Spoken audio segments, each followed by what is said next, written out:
Hello and welcome to And the Runner-Up Is. This week on the show, we're talking the 2024 Best Actress race at the Academy Awards, where Mikey Madison won for her performance in Anora. But why did she beat fellow nominees Cynthia Erivo, Karla Sofía Gascón, Demi Moore, and Fernanda Torres? We'll explore all this and more today on the finale of And the Runner-Up Is.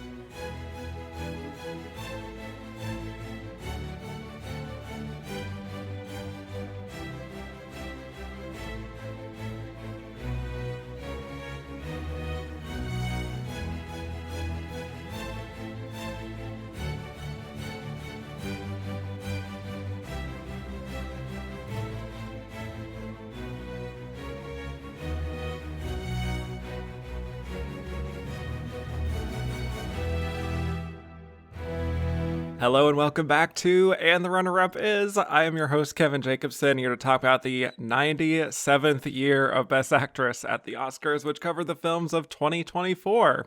We'll be discussing how Mikey Madison won, why the losers lost, and who we think was the runner-up of this Best Actress race.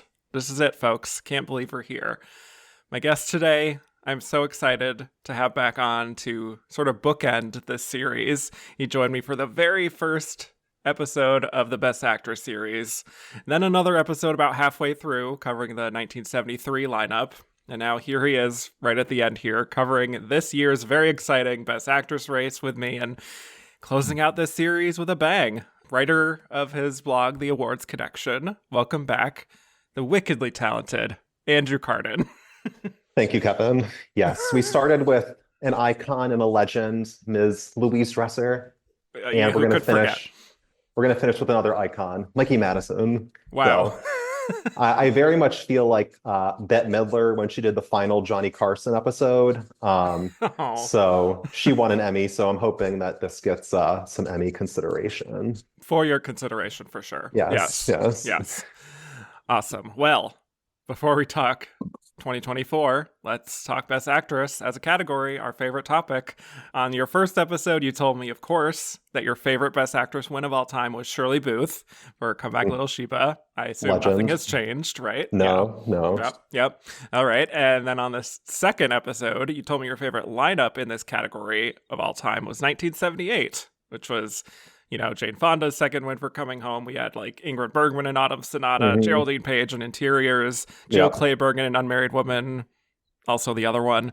Yeah. So, who's an amazing actress. It's just Ellen not her Burstyn, best we respect performance. you and we love you. Yes. But yes. Anyway, for an alternative question here, we're looking to the future now. Tell me, Andrew, who do you think will win the Oscar for Best Actress who hasn't already? So I feel like there's like 10 actresses that I'm always kind of keeping an eye on and who always seem to come up in the conversation whenever they're in a movie in a given year. So in alphabetical order, I feel it's Amy Adams, Annette Bening, Glenn Close, Viola Davis, who has a supporting Oscar but doesn't have the lead. Cynthia Erivo, I think at this point, is going to keep coming up in conversation anytime she's in a movie. Carey Mulligan, obviously. Margot Robbie, Saoirse Ronan, Michelle Williams, and Zendaya. Wow. Okay. My hunch is, and I know most folks choose Saoirse, my hunch is Margot Robbie might actually be the first. I don't know why.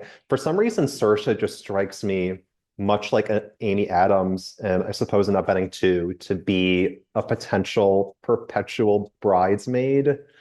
Yes, we just talked about Carey Mulligan as that potential as well last week. Yeah, so I kind of fear that with her, but at the same time, anytime she has a movie, it seems like she's on everybody's long lists right at the beginning of the year.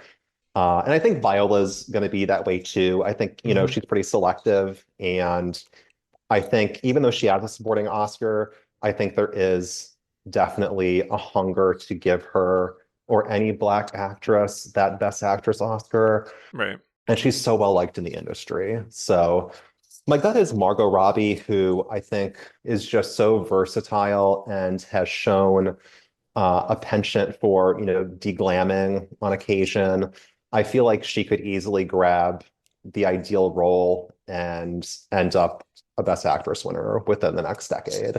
Yeah. So that's my hunch. If I had to pick one, I feel like it's Margot. Although for all we know, it could be Cynthia Erivo next year.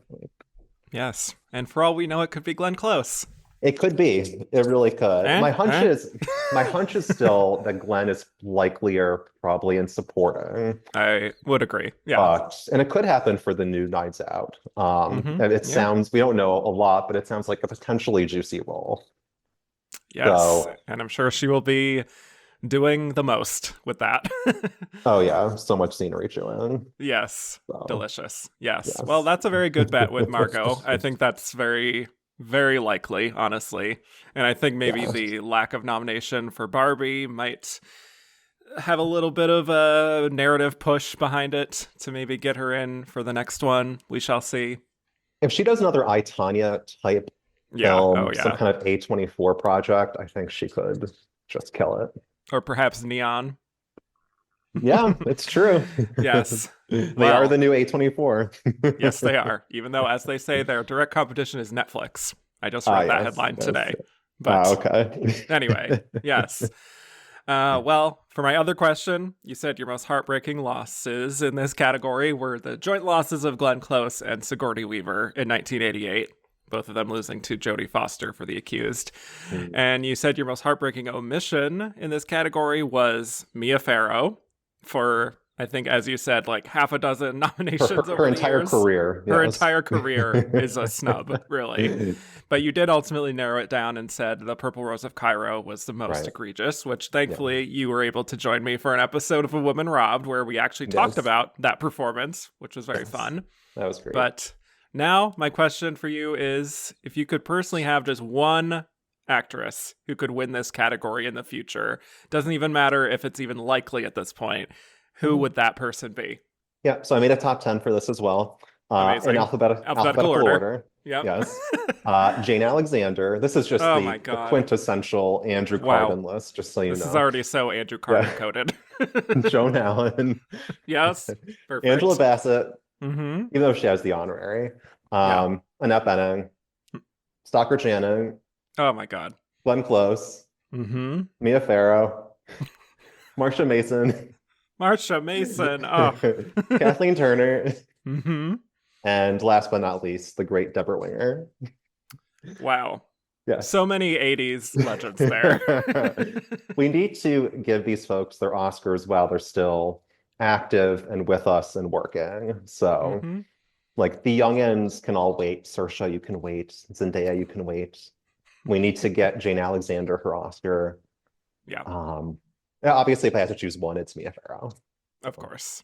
Yes. And she did. She's acting on the stage with Patty LuPone. Probably a Tony nomination. So yeah. So we'll see, But yes, that's a really excellent list. Thank you. Yeah. And look, we've been having these 80s, 90s stars coming back with nominations lately. So who knows? Any one of those could randomly show up. I mean, any of them being nominated again would thrill me. Yes. If multiple did, that'd be amazing. Yeah. A dream come true. Yes. Yeah.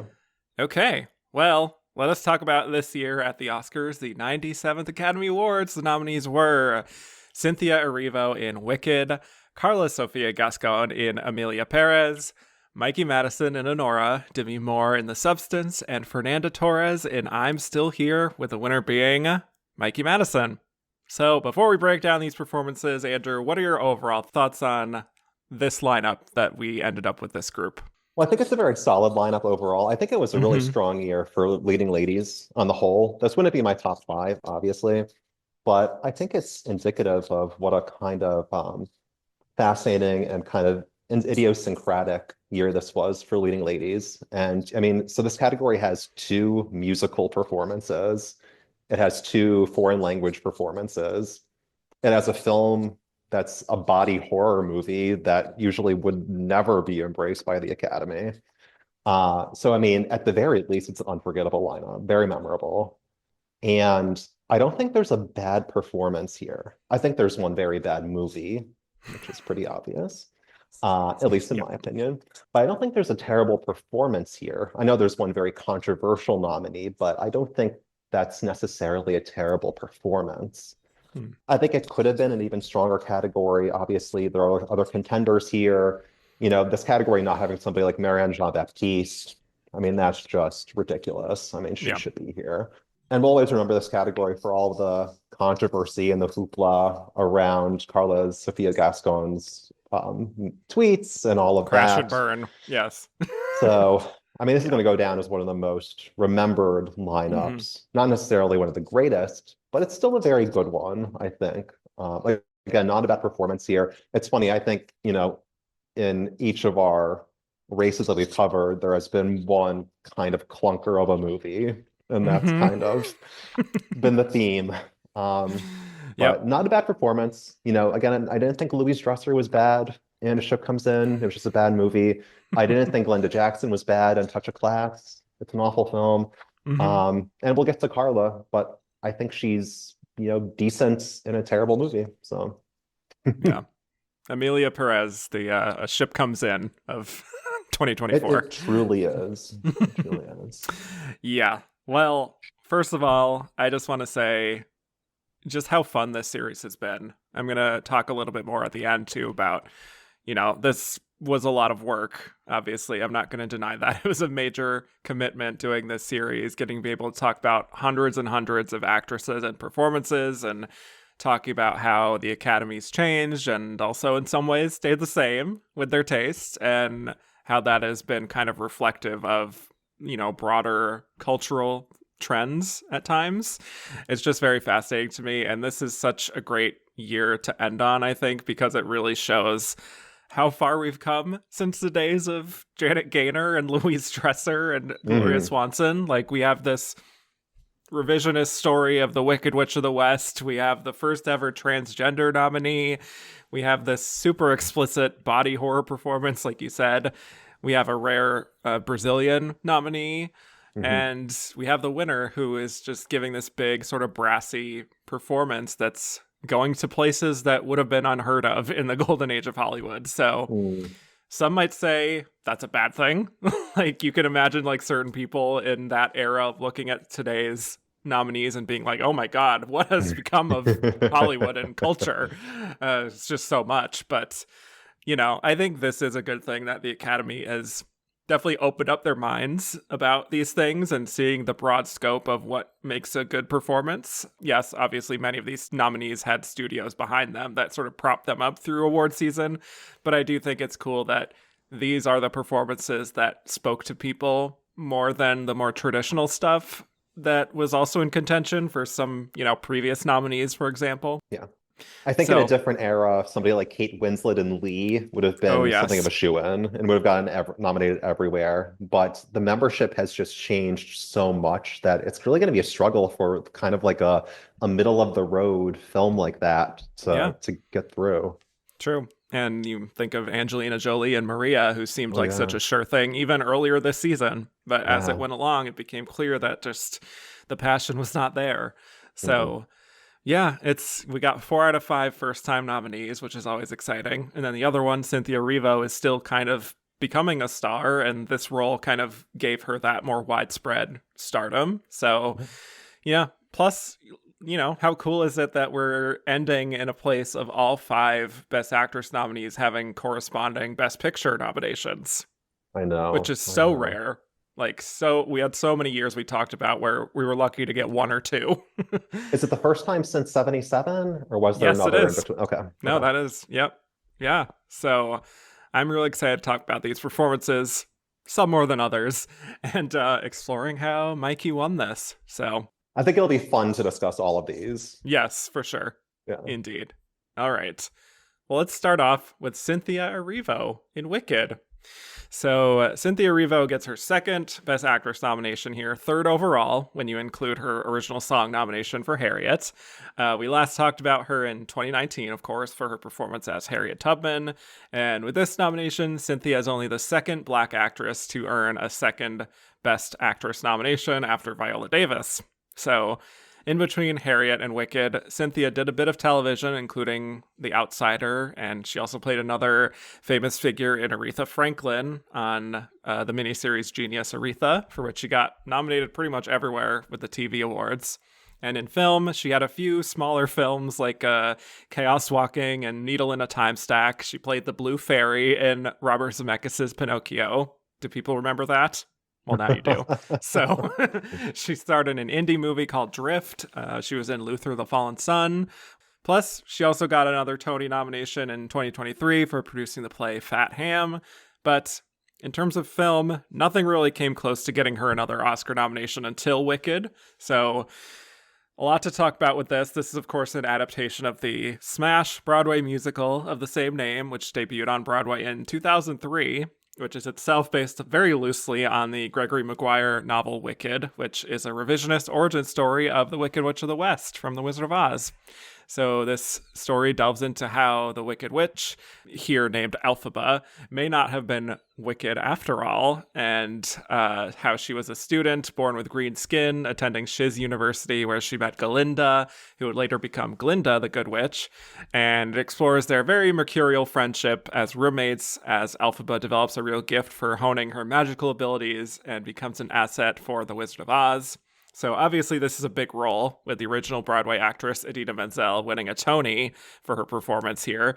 So a highly sought after role for this film adaptation, for which many actresses were in the mix. There isn't really much confirmation on who else was considered for Elphaba, but it was announced that Cynthia was cast all the way back in 2021. And Cynthia was a big fan of the musical, knowing this character inside and out, and she was very involved in crafting the look for Elphaba as well, including, her micro braids and her nails. She also did all her own stunts, or most of her own stunts, in addition to singing live, which was a challenge considering her costuming and everything. But Wicked begins with Glinda, played by Ariana Grande, telling the citizens of Oz about the Wicked Witch being dead, and we flash back to how Glinda met Elphaba at school, where Elphaba faced bullying and ostracizing from her peers, while also developing her skills in magic. So the headmistress, Madame Morrible, sees the potential in Elphaba and contacts the Wizard of Oz about this. We also have this conflict involving animals, which can talk and have rights and everything, being stripped of their rights, which outrages Elphaba, and we have this changing relationship between the two of them.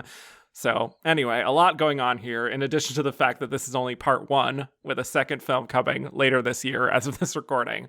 So let's get into it here. Tell me your relationship with Cynthia Erivo, with Wicked as a property, and her big performance here as Elphaba. Yeah, so I didn't see The Color Purple on Broadway, but I have listened to the cast recording, which is awesome. Yeah. I've seen her in Harriet, which isn't the greatest showcase. Yes, she's the lead, but it's not that great a film, unfortunately. I have watched her performance of Yentl's Piece of Sky on YouTube probably like a dozen times, which is amazing. Like she rivals Streisand, like she's that great. I think she is sensational in Wicked. I think it's a shame that she really didn't get traction this season. I really think she should have been much more in the conversation for the win. I know there's a question that we have later on, so we can kind of discuss that later.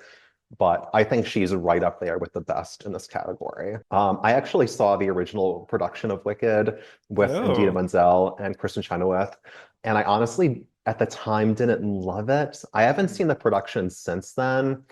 I was, 14 at the time, and it just really wasn't up my alley, honestly. I thought Idina Menzel and Kristen Chenoweth were terrific, but I don't know. As a fan of The Wizard of Oz, it just paled in comparison, and I thought the book was a little on the weak side. I'd be eager to revisit it, honestly, just because it didn't resonate with me then, but the film really did resonate with me.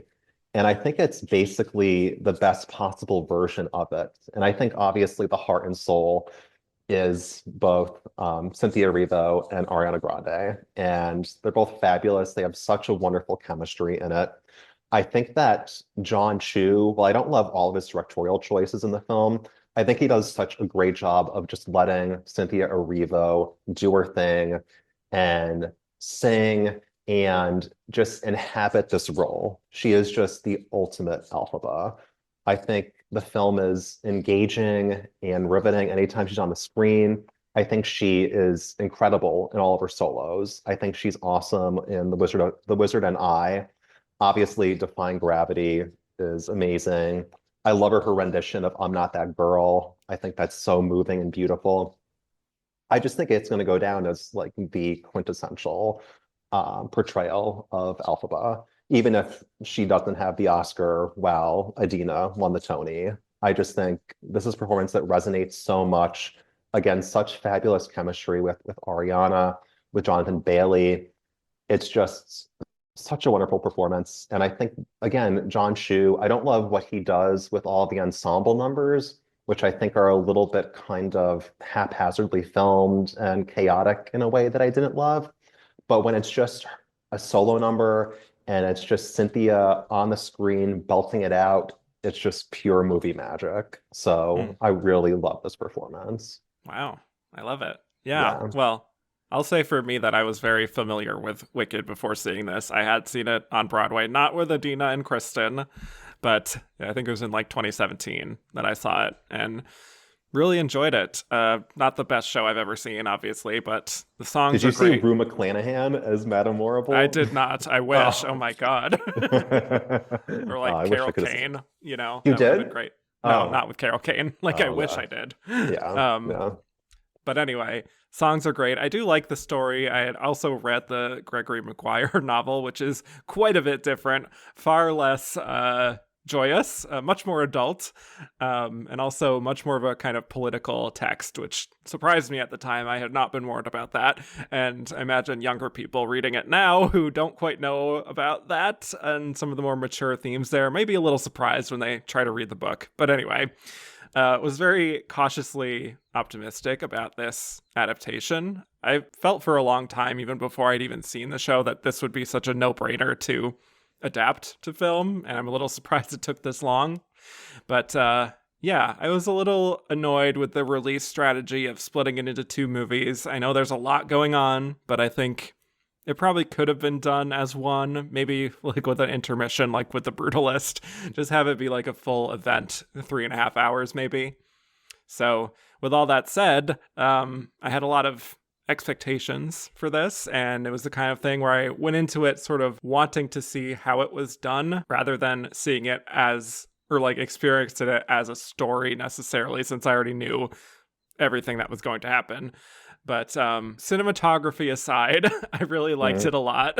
I thought it was a great adaptation of the musical. It certainly ends on a high note, but literally.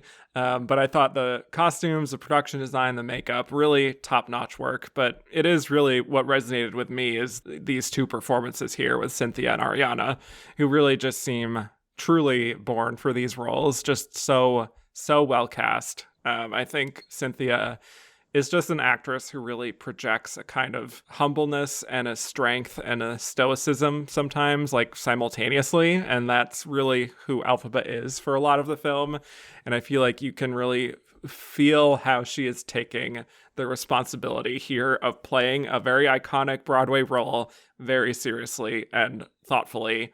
And, she is playing someone who's very used to being looked at a certain way and kind of othered. So, for example, when everyone is like reacting in horror when she first arrives at Shiz, it's interesting how she plays that of not really being like offended or angry or outraged by that. It's kind of just like this resigned annoyance. So, the whole thing of like, no, I didn't eat grass as a child. Also, I'm not seasick and all this stuff. I feel like there's a kind of loner quality to her version of Elphaba than even what we see on the stage, maybe, which is a little broader, a little angrier, kind of maybe telegraphing that future, anger and injustice. Whereas Cynthia takes a much more introverted approach, but still very confident in herself at the same time. So I find that even though she doesn't necessarily grab your attention in the same way that Ariana Grande does, I do think Cynthia does really well with the power of a close-up and just using the medium here to its full potential, which you don't get in the theater. So I think she understood so many elements here and really, again, took it so seriously. Yeah, I don't recall Idina Menzel approaching the role with the same kind of almost like vulnerability. I think Yeah. there is a certain warmth and vulnerability that Cynthia exudes as Elphaba. And I just recall, yes, Idina's portrayal, which was still terrific, being just a lot angrier. Right. And perhaps I'm thinking more so of the second act than the first. It's been a while, but regardless, I think this is just, again, it's like the ultimate portrayal. And again, just thinking back to the beginning of the film, I love Elphaba's rapport with Nessa Rose. I love all that stuff. I think she has a great chemistry with Michelle Yeoh too. Also love all the stuff with Elphaba and Dr. Dillamond, voiced by Hmm. Peter Dinklage in it. Yeah, I think that she's able to even connect so well with all of this, CGI and visual around her, and just I'm sure blue screen after blue screen after blue screen. Like she just Right. feels just so into it. Like she's so grounded and just so convincing. I think probably one of her best scenes that's not one of the musical numbers is she and Ariana Grande on the dance floor, Yeah. where she's all alone by herself. I think she's at her most vulnerable at that moment. And it's just so powerful as Galinda imitates Elphaba's really unusual moves. And it's just like such a testament to the rapport that they have. They're just Hmm. so in sync with each other throughout the film. So Yes. such a duo. Definitely her best dramatic scene. It reminded me a little bit of like Carrie, where it's Oh just like I don't God. know where this is gonna go. Yeah. Just like, is she gonna take her revenge out on all these students? I'd like to But see it. Yeah. yeah, but she's just ultimately embarrassed and she feels worthless, and you can almost like feel the knot in your stomach as well. But yeah, it's like deciding not to give them the win by leaving or doing anything. She does her own unique little dance and a lot of like hand and arm choreography that is very unique to her, and like she's kind of harnessing her power as everyone is making fun of her. But then when Galinda goes out on a limb there and dances with her, and Elphaba, the way she gives her that look at first, which is like what are you gonna do now? What are you gonna make this worse? And then when Galinda actually mimics her dancing in a supportive way, not necessarily in a mocking way, we definitely see her soften in that moment. And again, really is modulating the emotions of that so well, because she's clearly holding back tears. But it's like the more they kind of get into it and dance, she can't help but tear up, which is a really lovely moment. And I think also a rare moment within the film that is genuinely well framed and well lit, which Oh, I helps. know. I'll I just know. I know a lot of people have harped on that, but Yeah. that's a case where you really can like it really maximizes the emotions there. She has really great comic moments in this too. I love Mm-hmm. when she's by herself in like the archway and she's all alone and she tries like tossing her hair. Toss. Yes. Yes. Yeah. So yeah, I mean, she just has such great comic timing. She's an incredible singer. I mean, just belting it out one song after another. It's just like a testament really to her range, this whole performance. She can sing, she could do dramatic work, she could do fabulous comedic work. She can really do anything. Yeah, I mean, I wanted to talk about one of the musical performances, which is The Wizard and I, which is Mm, such an explosive moment. mm, But she just makes so many fascinating choices within that, to the way the sort of playful sort of tone she has, without being too cutesy with it, with yeah, certain lines that could be a little corny or whatever, and being like, "Do you think the wizard is dumb?" or like, "Munchkin so small-minded." No, yeah. she doesn't really highlight the punchline necessarily in a way that's like theatrical. It is very like conversational in that way, which I really enjoy. And it's very winning, I think, in her tone, very warm, that sort of velvety tone there. But again, still modulating to this being a movie, so she's not playing to the cheap seats. And there's such hope even in her gestures that she finally has this purpose, and like her curse may actually be a gift, which obviously sounds very cheesy as I explain it, but like she performs it very sincerely without being too overly theater kid with it, which I Mhm. appreciate. And when she gets to the end and she's belting out these notes in that field, I mean, it's just like this gust of wind that just like blows you right back. Oh Like yeah. I think I genuinely said wow out loud after she finished that in the theater. It was just ridiculous. Yeah, I think that's my favorite of her solo numbers. Again, I Yeah. love I'm Not That Girl too. I think that's really warmly delivered, really, really beautiful, very affecting. And then obviously Defying Gravity is, the big, it's like the ending of Yentl basically, where it's just her just letting it loose, like, or Mm-hmm. like Rain on My Parade, I guess would be the more apt comparison since it's like the Sure. Act One finale, Mm-hmm. where it's just like an explosion, and it's so perfect. Again, she does such a great job with this, and I really wish that I don't know if she won any, like, if she won an award this whole season. Maybe she won something minor that I'm not thinking of. Um, Yeah, I think but she won like the whatever the Hollywood Critics Association is now. I don't know what their name is anymore, but I think she won that, but that was pretty much it, which is yeah, a shame. she deserves something because this is just, for my money, it's really one of the all-time great musical leading lady performances on screen. I of course went ahead and I ranked all of the Best Actress nominees from musicals. I don't know if that was one of the questions that we had, but nonetheless, I did a ranking, and she's actually pretty high on that Wow. list. So Yeah, I was gonna also mention this a little bit in the Karla section, but it's mm, interesting how we have this category, which truly has what I think is one of the best vocal performances from a musical ever in this category, and then also one of the absolute worst. it's the absolute worst. Right. There isn't a So, Best Actress nominee for a musical that's worse than Karla yeah, I was vocally. gonna say, like, is there like a Florence Foster Jenkins we should throw in there? But that's like intentionally bad. Mm. Anyway, yeah, the Defying Gravity sequence, maybe some people would complain that it's a little drawn out and it has these stops and starts, but just in her vocal, she is on a whole other level there. And especially in the motion, she imbues that with just that growing defiance she has. And just navigating that whole thing with Glinda and, wanting to join her, but that then she's changing her mind and Elphaba is accepting that choice from Glinda, but also is following her own path there and knowing she has to do it alone and being a little scared of that, but also very certain in her values. And just that little wink she gives Glinda, I think, is such a nice touch there after she gives her the cape. It's just really beautiful work, and she just finds so many beautiful, subtle moments within this performance. So I Yeah, think it's really beautiful work. agreed. And any time that she sings Unlimited, a tear Mm-hmm. comes to the eye. Of course. Yes. I'm really looking forward to part two and seeing her version of As Long as You're Mine, and especially No Good Deed. hmm And I'm sure the For Good number is going to be a moment. Oh yeah. So we will see if she can make some Oscar history next year and get the follow-up nomination for playing the same character the very next year. So I don't Yep. know. And What do you think? watch her beat Glenn Close. You shut your mouth right now. I will kick you off of this. I will turn this car around. Ay, ay, ay. Anyway, anything else on Cynthia? No, she's awesome Okay. though. Yes, definitely.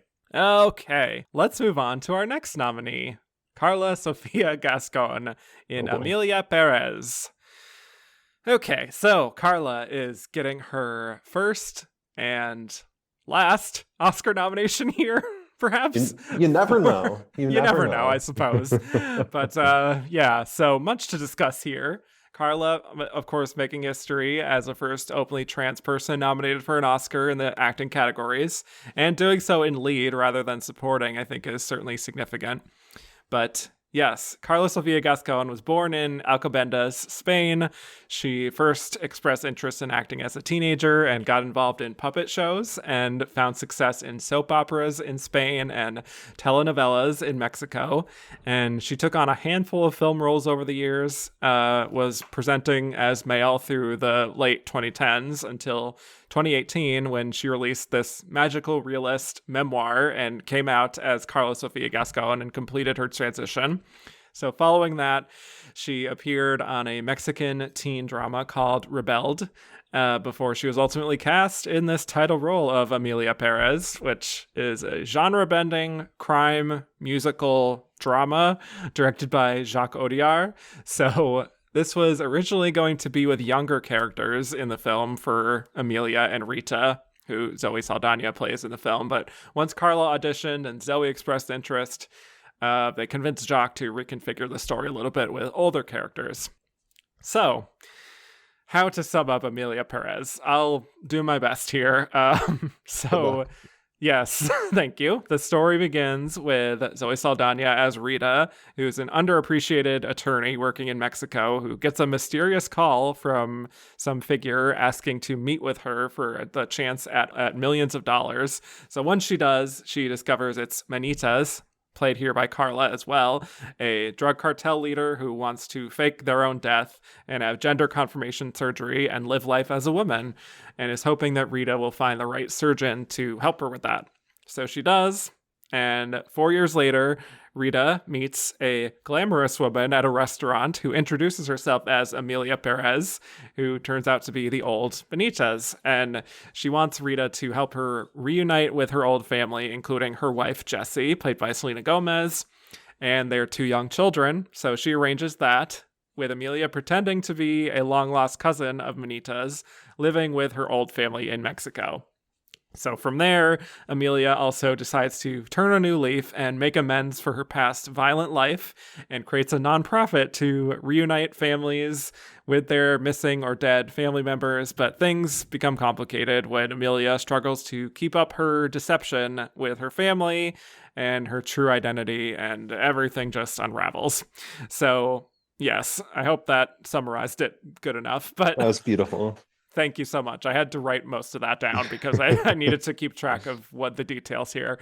Much to talk about here. Tell me your thoughts on Karla Sofía Gascón. I guess we can say before and after her controversy, I suppose. And yeah, her performance here. So I wasn't familiar with Karla Sofía Gascón going Very into few people this, were. admittedly, Yes. but Yeah. I mean, I've seen Dr. Dolittle, I've seen From Justin to Kelly, I've Oh seen dear. Nine, I've seen Joel Nine. Schumacher's Phantom of the Opera, I've Oh, seen Grease 2. Emilia Perez is worse than all of those films. Had wow. this won Best Picture, I think it would have dethroned Tom Jones as the all-time worst Best Picture winner.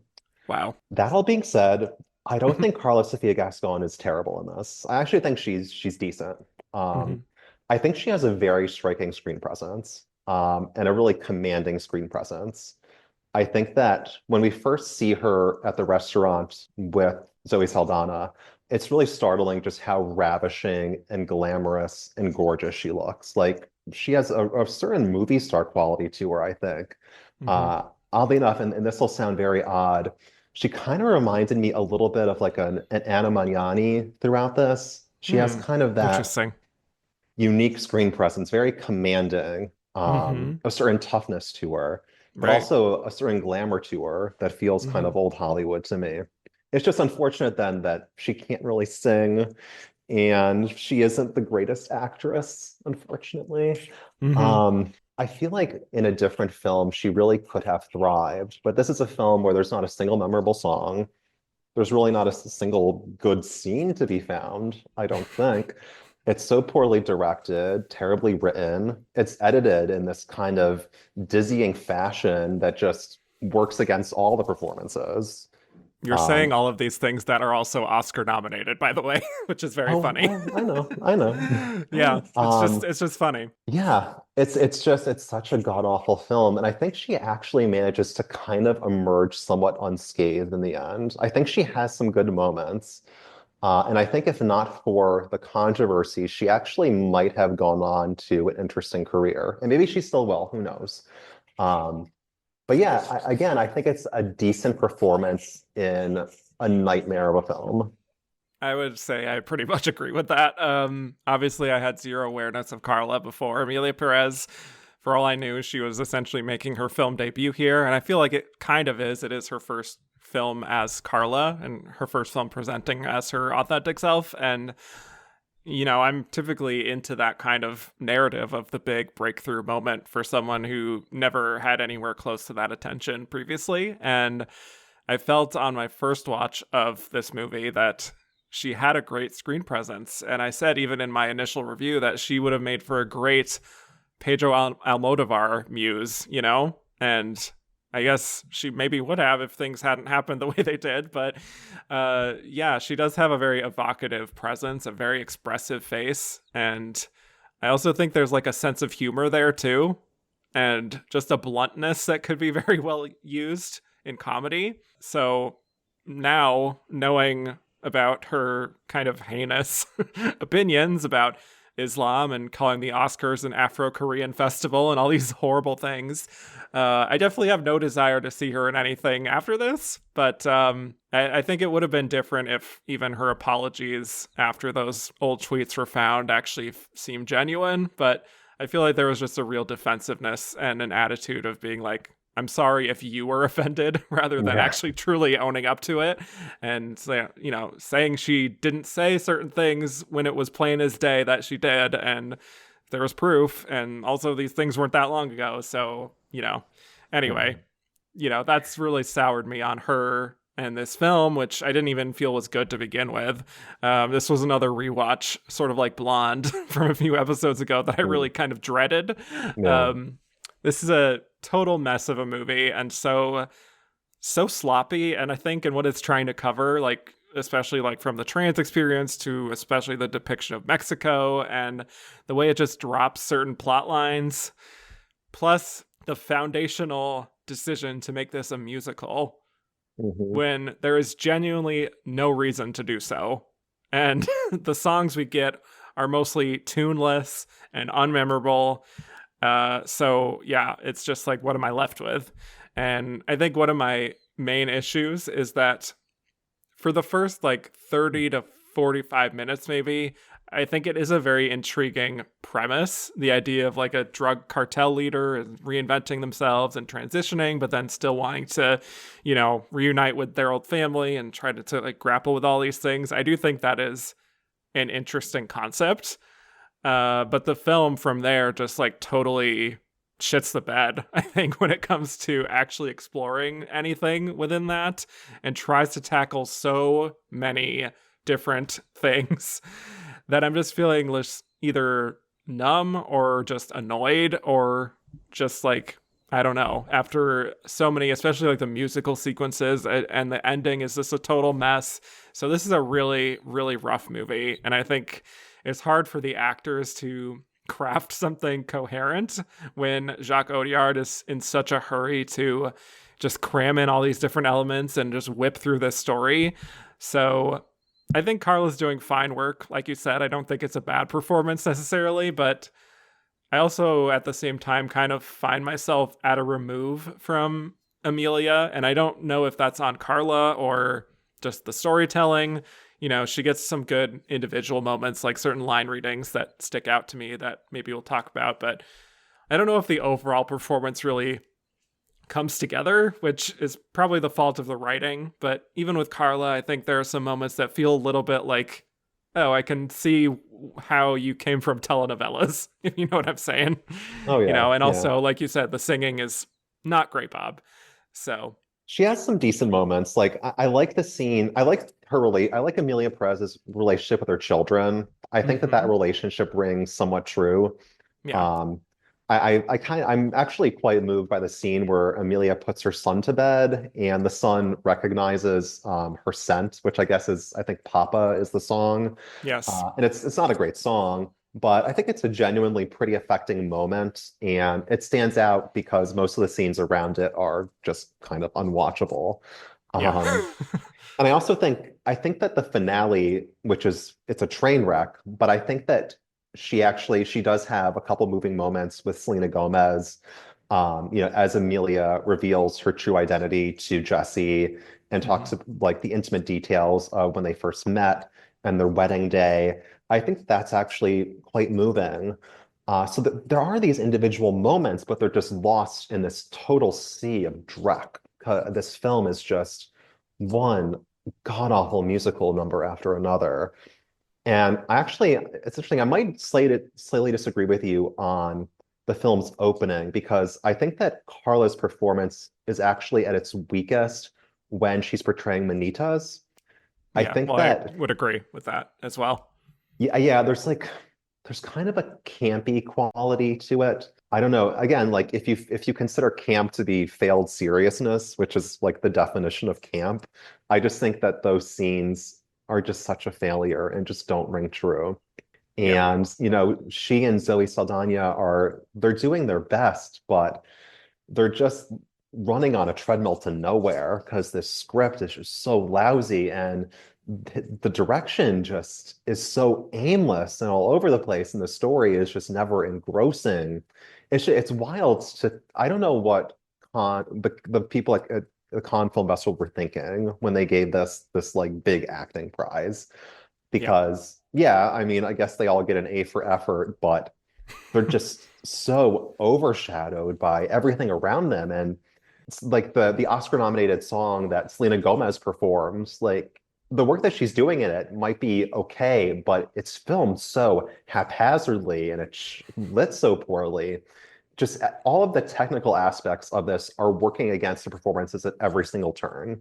So it's a miracle when a scene comes along where Karla Sofía Gascón can actually move you, because it's just so rare. Because there's usually something happening elsewhere on the screen that's just taking your attention away from it. Yeah, I would agree. Yes. I think Jacques and, again, the screenwriting, whatever it is, just undercuts the performances from her and Zoe Saldana, even though apparently it was, apparent enough to voters that Zoe was still putting in great work to give her an Oscar in supporting actress. But I think also the scene where Emilia is sort of reuniting with her family and is posing as the cousin of Benitez, very affectionate with the kids, Yeah. definitely too affectionate right off the bat, sort of kissing them all over and hugging them a lot. And Rita's rightfully concerned about her blowing her cover there.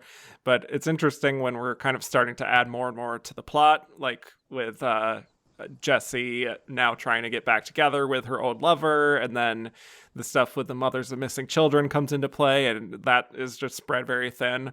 But I think we're starting to see how Emilia is really trying to reinvent herself as a more generous person and to sort of make amends for her past with the cartel, which likely involves a whole lot of murder. And this is where I think it does get to an interesting place thematically. And if this were actually handled with care and nuance there, I think there would be something to this where, we don't even really fully know if Emilia truly wants to turn over a new leaf and is truly guilt-ridden, or if she just misses the power and the influence of her former life and is using this as a way to wield power again. And that's just her guiding sort of principle, is just gaining power for its own sake and to maybe even get back at some old rivals in the process, or if it's both. So again, there's something there. And I think there's a slight sort of narcissism that Karla brings to it that I think is compelling. But yeah, I don't know if you picked up on any of that in terms of like trying to figure out her motivations for doing this. I think under different circumstances that could have been compelling, but I just think they're so focused on and consumed with making this compelling musical that they're not focused on making the story an engrossing one. I just think it's a train wreck. That being said, I do know people who really enjoy this performance. My mom thought that Karla gave the best performance of these five. Wow. So there are fans out there. Isabella Rossellini voted for her. Did you see that? I did not know. Yes, she said that. Yep, she said something like, "I was asked to vote for the best performance," kind of indicating that like all the other factors shouldn't be. Yeah. My mom thought that this character and performance, she described it as Mother Earth. She described her as just the ultimate mother. She thought that there was a real warmth and power there, and it really won her over. And I imagine others must have felt the same. And I'm obviously not that high on the performance, but I don't hate it either. I think there was a lot of potential here, and we're probably never going to see that potential realized in a good film. Probably not. That's interesting. Yeah, I mean, because we also get this other subplot of Emilia hooking up with this other woman she helped at the nonprofit, and then like 5 minutes later, they're madly in love, which is just wild. But yeah, having this kind of reflective song there that also for me kind of falls flat, where she's singing about like having no idea who she is, half me, half her, and like wanting to be truthful, but finding she can't. Again, the voice is not quite strong enough to carry that, like carry these ballads, especially. I suppose you could say that her voice has character, quote unquote. But in terms of the emotion of it, I yes, it sort of tracks in the sense that she's truly struggling to keep up with the lies and this newer feelings of her new relationship and wanting to live authentically. And I think she understands, definitely immerses herself in the character. But I just don't know that the film really executes that character development enough to make her fully complex, even though she is clearly trying the most for that. No. And honestly, I mean, this is a long movie too. And by the time the Adriana Paz stuff comes into it, I'm honestly a little checked out.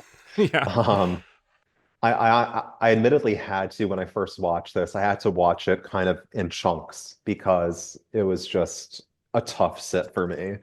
Yeah. Um, Yeah. so I'm kind of glad this was a Netflix release because in theaters I would have been really slumped over in my seat looking at my watch. I know. It's definitely a memorable film though. I won't forget Yeah. my Emilia Pérez experience, but nor will I ever want to relive it. No. And I'm also very glad that this probably didn't come anywhere close to being a runner-up in Best Picture. So that Oh means I don't Lord. have to cover that for that series. So Yes. very thankful to the Academy, and I guess sort of thankful to Karla Sofía Gascón for torpedoing its chances. I know, because had that not happened, I I mean, don't know. they would have Yeah. had a real shot. Mm-hmm. But yes, to agree with you on your point earlier, I think she has a really good sort of final sequence there, like you said, where she is reminiscing with her ex-wife and about Yeah. their earlier life together and saying these details that she couldn't possibly know. And then, Jesse's finally realizing that Emilia is, her ex-husband. There's just a tenderness there that can be kind of touching. I think it's just like, again, I look at these things kind of like individually as pieces, but it just doesn't really congeal ultimately. So Yeah. again, she has great screen presence, but I wish it was a more coherent character. Same. Yeah. Again, I just think it's lost potential because and Yeah. it's her fault, She has nobody to blame but herself. But Yeah. Yes. We shall see. Truly, I'm so curious to know where she'll go from here. If she'll just disappear off the face of the earth, if she'll do the, weird direct-to-video stuff, who knows? I mean, she'll probably get nominated by Trump for a Kennedy Center honor, I Of imagine. course, yes. So there is that. Ambassador for culture, yeah. Yes. Fair enough. Fair enough. All right. Well, let's move on to Demi Moore in The Substance. Very exciting. All right. Oh. Demi gets her first Oscar nomination here after a long career in the industry. So Demi was born in Roswell, New Mexico, and she had a rather tumultuous childhood, and she was ultimately inspired to act because of her neighbor, Natasha Kinski. So Demi broke into the business through her modeling career, and she did quite a bit of modeling, and then her acting career started in the early 80s with a role on General Hospital, and her film debut was in 1981 with Choices, and she started to rise to prominence through her work in Blame It on Rio, St. Elmo's Fire, and About Last Night, becoming a leading star over the course of the 80s, and a member of the Brat Pack, alongside people like Rob Lowe and Emilio Estevez and Molly Ringwald, kind of new Hollywood of the 80s. So then she leveled up further thanks to her starring role in Ghost in 1990, which landed her a Golden Globe nomination, and the film was a massive box office success, leading to further hits like A Few Good Men, Indecent Proposal, and Disclosure, which turned her into the highest paid actress in Hollywood by the mid-90s, after which point things kind of came crashing down thanks to her panned performance in Striptease, which got her a Razzie Award, G.I. Jane, films that were highly discussed, but not often in a positive way for Demi, unfortunately. Though she did have a handful of highs in between, like her work in If These Walls Could Talk, which got her a Golden Globe nomination, and she was also one of the voices in The Hunchback of Notre Dame. Shout out to that. But after G.I. Jane, she had a big cool down in her career, though she did notably reappear in Charlie's Angels Full Throttle in 2003.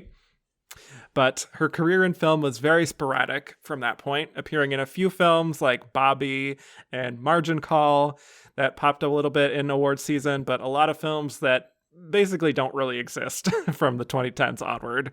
But she did receive some renewed public interest when she released her memoir, Inside Out, in 2019, which was very well reviewed. And then for projects in the 2020s, it really wasn't until 2024 that she really popped again in the mainstream, which included a roll-on feud, Capote versus the Swans, earlier in the year. And now here we have The Substance, which premiered at the Cannes Film Festival. She got truly some of the best reviews of her career. So The Substance comes from Coralie Farja, a French director who previously wrote and directed the film Revenge. This is a graphic body horror film, and casting the lead role of Elizabeth Sparkle was a major challenge considering the material. And while Demi wasn't the first choice, she was very intrigued by it when she read the script, which sort of surprised Coralie, thinking she might not have interest in it. So The Substance is set in a very satirical, I would say, Los Angeles, where Demi plays Elizabeth Sparkle, an Oscar-winning actress who has her own aerobics show, kind of in the vein of Jane Fonda. And she's fired from her show on the day she turns 50 because of her age. So she's very upset by this, and she crashes her car, and while she's in the hospital, a nurse gives her a flash drive for something called The Substance, and she watches a video from that drive explaining this black market drug that involves creating a newer, younger version of herself that would still allow her to be one with that alternate version. And all she has to do is take that activator substance, and a younger version of herself will emerge. And the trick being that they have to switch back and forth every 7 days without exception. So Elizabeth decides to take the substance, which results in a younger version named Sue, played by Margaret Qualley, to emerge from her back as Elizabeth lays in a sort of coma for 7 days. And while she's Sue, she's hired on as a new aerobics instructor at Elizabeth's old studio, and she enjoys the spoils of being young and desirable again so much that she starts to abuse the substance, and bad things happen from there. So, okay, let's get into this. First of all, I'm just going to say up front, I kind of can't believe that we're talking about this performance in the context of this show. Number one, that this is an Oscar-nominated performance that was kind of a shoo-in to be nominated on the morning. Yeah. Two, that Demi Moore is the person who had this huge comeback to now call herself an Oscar nominee, when I never really thought that could happen. And three, that she was kind of one of the frontrunners to win. So yeah, tell me your thoughts on Demi Moore as an actress. I know you love horror too, so I'm very excited to hear your thoughts on this go for broke performance here. Yeah, it's interesting. So I feel like I've known Demi Moore basically my whole life. You know, A Few Good Men was actually the second film I ever saw in a theater. And by theater, I mean drive-in, because my parents took me to see Groundhog Day and A Few Good Men at the drive-in. Wow. So again, like I feel like I've known her forever. And growing up, I would watch Ghost. I watched Nothing But Trouble, which is the awful film that she does with Chevy Chase and Dan Aykroyd. Yep. That was a constant one in the Carden household. I watched Now and Then quite a bit. She was always just a constant presence on the screen for me. But what's interesting is I was honestly never that huge a fan of her as an actress, in part probably because she didn't always get the greatest of roles. I mean, we did an entire episode about Ghost not too long ago, and it's a film that I'm quite fond of, but I think we discussed how the role of Molly in that is kind of a sort of passive role that really doesn't give her much opportunity to shine. Mm-hmm. So I don't love that performance, but I think it's more so that I don't love the writing and Jerry Zucker's direction than anything to do with what Demi's doing. The material really wasn't there for her to chew on. And I think in this case, you have an amazing director who knows how to utilize Demi's talents, and they are utilized in a way that has never been done before. All of this time, all these years, all Demi potentially needed was a knockout director. And she is so well directed here. And I think this is one of the all-time great horror performances. I think it is just a phenomenal, transformational, mind-blowing turn. And it's a performance where Demi has to put on a lot of makeup throughout the film, but never is she leaning on that makeup. Even when she's covered in a mask and heavy makeup, you can see all of the work through her eyes, through her voice. It's a really transformational turn. And it's a funny performance. It's a scary performance. She hits all of the notes. She looks so drop dead gorgeous and glamorous at the beginning. She has such charisma. She rings true as this sort of Jane Fonda figure. And then Mhm. as the film goes on, and she ultimately becomes this kind of crypt keeper and this just horrifying figure, she never hits a false note. She's totally convincing. It's just a phenomenal tour de force from an actress who I admittedly never thought had it in her. It's just it's a revelatory performance for me, and I really hope that she gets more opportunities like this. It's a true Yeah. knockout. Agreed. Yes. Wow. Yeah, I have so much to say about this. First of all, Demi is an actress that I had always generally liked, but maybe sort of like yourself, wasn't an actress I could call myself a fan of per se. I feel like, as dumb as this may sound, my first real brush with Demi was from her voicing Esmeralda in The Mm, Hunchback of Notre Dame. sure. Uh, and actually really liking that voice performance from her, just like that husky tone she has, but there weren't a lot of films that I felt like, at least as a kid or even as like a teenager, super interested in her work necessarily. And then I would ultimately watch some of her classics later on, like Ghost and A Few Good Men, and all the hits from her. But truthfully, I feel like sort of like your basic mainstream moviegoer, where I just haven't really seen her in anything new in years and years. Like she popped up in Feud kind of briefly, like I mentioned, but that was a small role. Yeah. So the substance was kind of like, okay, let's see Demi Moore at this stage in her career. Does she still have that movie star sort of charisma? And I was truly not ready for this on multiple levels. Mm, I definitely knew about like the tone of the film and some of the body horror elements, but I also tried to go in as blind as possible, which was just like a gnarly experience seeing this in a theater and having no idea that that last 20 minutes was going to happen. mm, So yeah, I loved this movie, especially the visuals of it. And the themes are very obvious, I would say, and have been tackled by Hollywood for decades now. Of course, like Sunset Boulevard, I think, has a similar theme of like a woman turning 50 and she's discarded, and it's kind of driving her mad that the industry's rejection of her. So we kind of know this story, generally speaking, but just the style of how Corley frames everything in this sort of weird hyper reality, I was just totally transfixed by it. And with Demi, she just goes for it on every level. She does mm. not shy away from a single ugly thing that Coralie is asking her to explore about, self-loathing and dysmorphia and just like this desperation to look young in an industry that basically has an expiration date for women. And we see how Elizabeth has no friends, seemingly no family that she's close to. So she's completely isolated and so single minded in her career. And then when that's taken away, she really does have nothing. And I think Demi really channels a lot of those feelings of rejection and how fickle the industry is, how you can be on top of the world, you can be the highest paid actress in Hollywood, and then for one reason or another, people just turn on you and it kind of stings. And there's just a lot of vulnerability in her performance here that really, really struck a nerve with me. Also, to watch it again, as I recently did, seeing that almost every scene, she is alone. Like, she has no screen partner. Her screen partner is herself in the mirror. Yeah. And that is just like so haunting to me. I know that there's such vulnerability and such hopelessness in this character when Yeah. she's at the doctor's after the accident, it's just and the look on her face as she's just looking Mm-hmm. down, and there's just again such a feeling of what the heck is going to happen next. I mean, things are already so awful for me.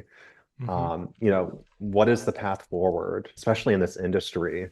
And Yeah. indeed, like she doesn't have any friends, family, colleagues. She has a woman come in to help clean.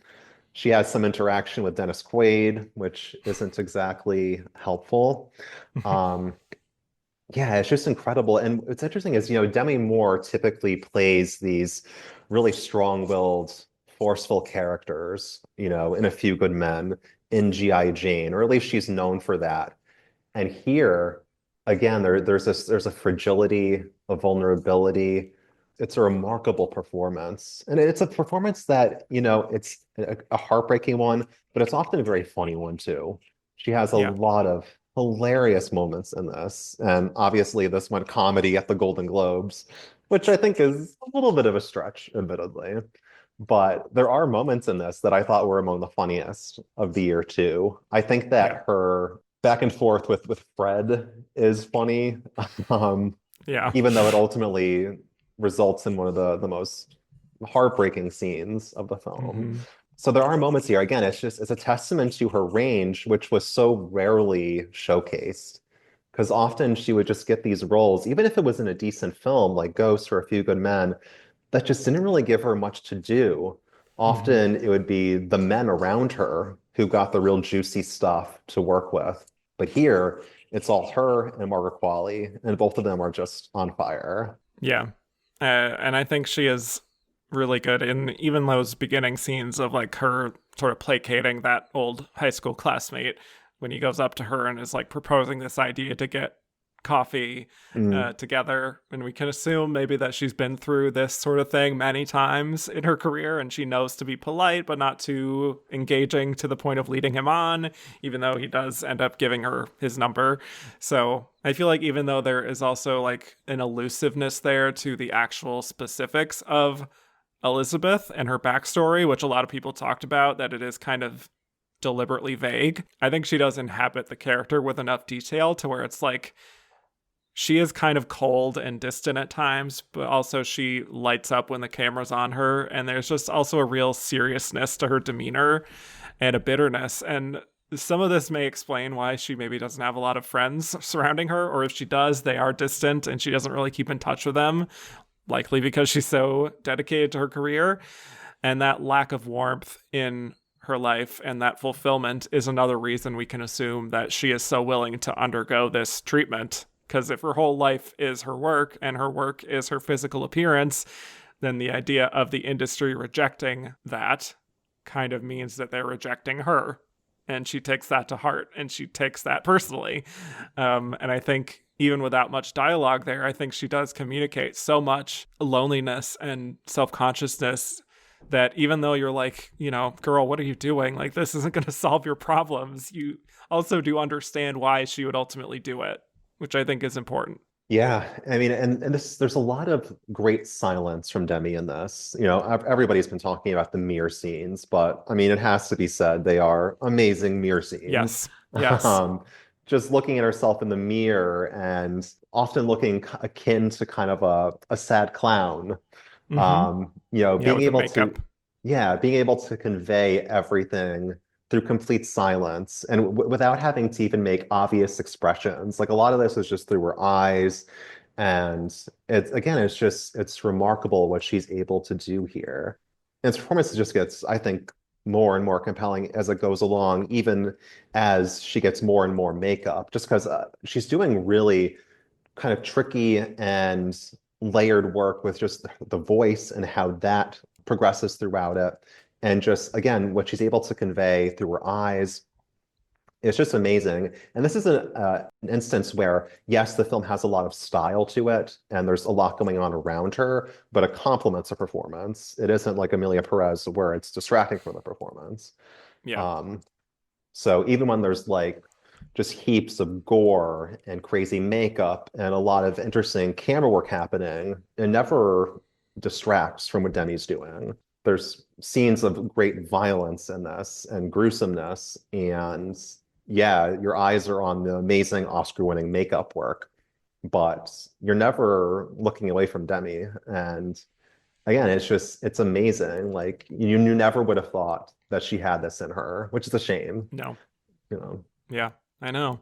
I think another good scene for her is after she's picked up her refill of the substance and she goes to this diner and this older guy is there at another table and talks Yes. to her very intimately about knowing who she is, that she's taking the substance because he is too, and he turns out to be the same guy, or like the alternate version of him is the nurse from before when she was at the hospital who passed along that drive of the substance. And now he's asking her if her alternate self has started to eat away at her, and she Yeah. just kind of stares at him, and he's like talking about how it's hard to remember that this original version of yourself still matters. And you can tell it's really hitting a nerve, but she's also genuinely just creeped out by this old man, which just makes it worse. And I think that's just, really great reactive work from her. And again, she does a lot of that with Dennis Quaid as well, just kind of being so creeped out by him. So that has like a dark comedy element to it, of course, her and Dennis Quaid. Mhm. But yeah, his words do resonate with her, because that's right after that she calls up that old high school peer about going on a date, and there is this kind of wounded quality there to it that's like, she wouldn't be doing this if she felt fulfilled in any other way, or if she wasn't feeling completely miserable about herself. And he is at least an option for her, Mhm. as harsh as that sounds, even if she wouldn't maybe choose him herself. And then, yes, that is really, I think there's a reason that this has been singled out as her best scene, of her with the red dress and getting ready to go on the date. And it's more of her looking in the mirror, and she's kind of like hurriedly sort of making herself look as pretty as possible, putting on a lot of makeup. And then when she's going to go out the door, seeing herself in the reflection of the doorknob, and the way that that is framed, and the kind of like distorted view she has there, where she kind of looks a little bit demented just from that angle. It's wild. And she's just so rough with herself as she looks in the mirror, just like so viscerally unhappy. And what that means to her to look like this, and the intensity of her staring at herself before she wipes the lipstick off and the Yeah. makeup is just, it really is something that I've never forgotten since I saw it in the theater. It is the Um, image that I think most will remember when they think about this performance, and how that disappointment kind of turns to anger and rage, and the mhm. way that she kind of wipes everything away and is ripping off her eyelashes and everything. It's like really vicious in a way that is genuinely upsetting. And Yeah. I think that scene is really what made people take her seriously as a possible contender, honestly. And to take this film seriously overall is that scene. Yeah. And then she sees herself in the doorknob reflection and Yeah, hates exactly. what she sees. It's the most Yeah. terrifying sight. And then ultimately she just ends up in the dark in her room, letting the text messages come through. It's heartbreaking. And again, as you said, it's like a roller coaster ride of emotions, just like so much happening there. And yeah, it's remarkable work. And again, it's just her alone in that room, staring at Hmm. herself. She doesn't have a screen partner other than herself in her reflection. It's remarkable. And then, as the film progresses from there, and she basically kind of starts to look like the grandmother from the Addams Family at that point. The performance starts to Sure. get a little bit more comedic at Hmm. points, as she's Yeah. watching Agreed. Sue on TV, and she's cooking using the cookbook that Dennis Quaid's character gave to her. And she's kind of cooking in a way almost like a witch would like stir her cauldron. Yes. Yes. Um, so funny. Yeah. But sad at the same time. Again, Hmm. it's such a complex performance, and some of the line deliveries are so awesome too. She does terrific work. And again, she doesn't rely on the makeup to do the work. Like she's doing so much beneath the surface. Yes, she really is. I love so many of those line readings in that cooking scene where she's mocking Sue during that talk show appearance. And, Sue saying something along the lines of, like, yes, that's right. And she's just like, yes, that's right. And kind of like fake laughing and just pouring vodka in the pan with like the Yes. blood sausage. And yeah, oh, your family.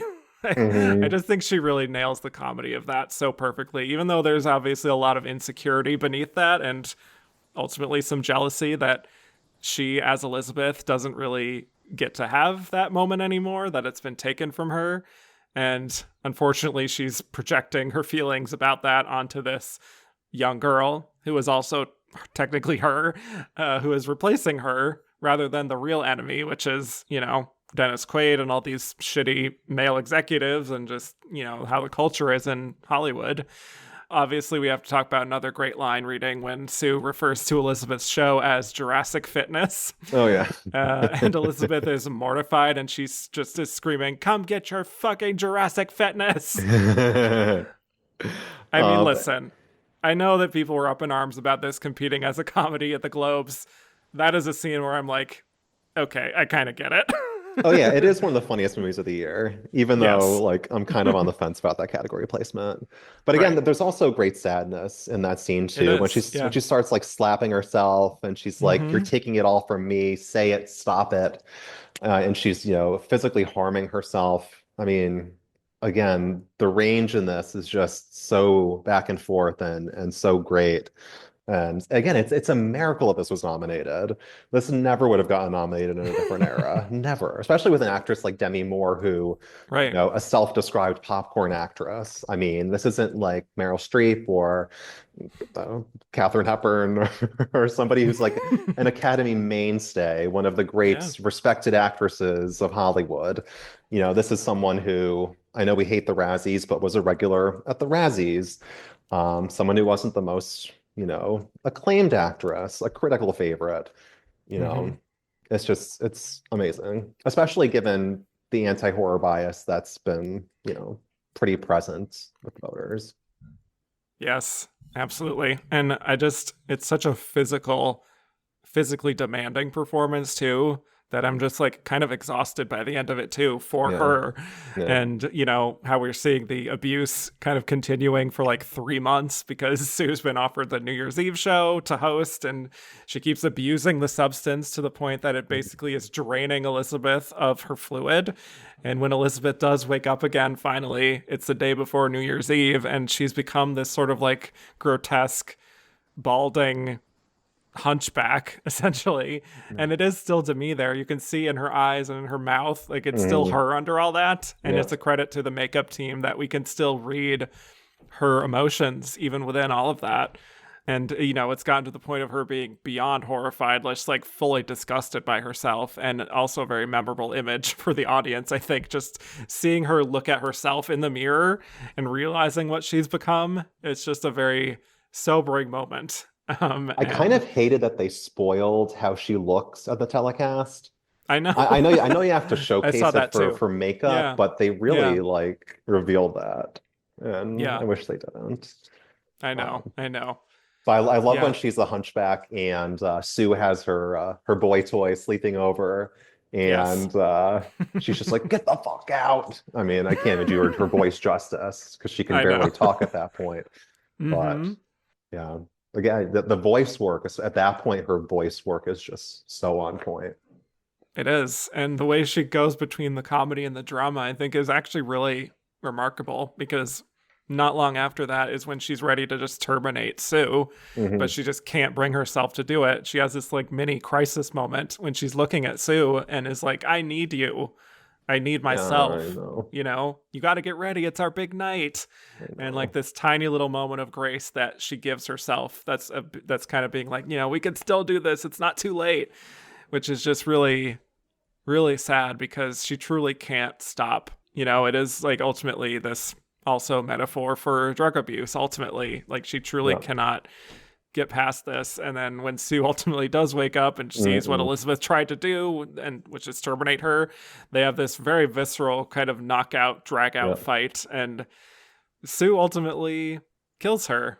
And this is at the point where I was watching this again and being like, I wonder what so many of these older folks in the academy are thinking as they're watching this and being like, this is the front runner for best actress. Okay. Just yeah, it's a lot to take. Yeah. Just smashing her face in the mirror and just getting Yes. so bloodied up. Mm-hmm. It's wild. And yeah, I wonder who the older folks voted for from this lineup.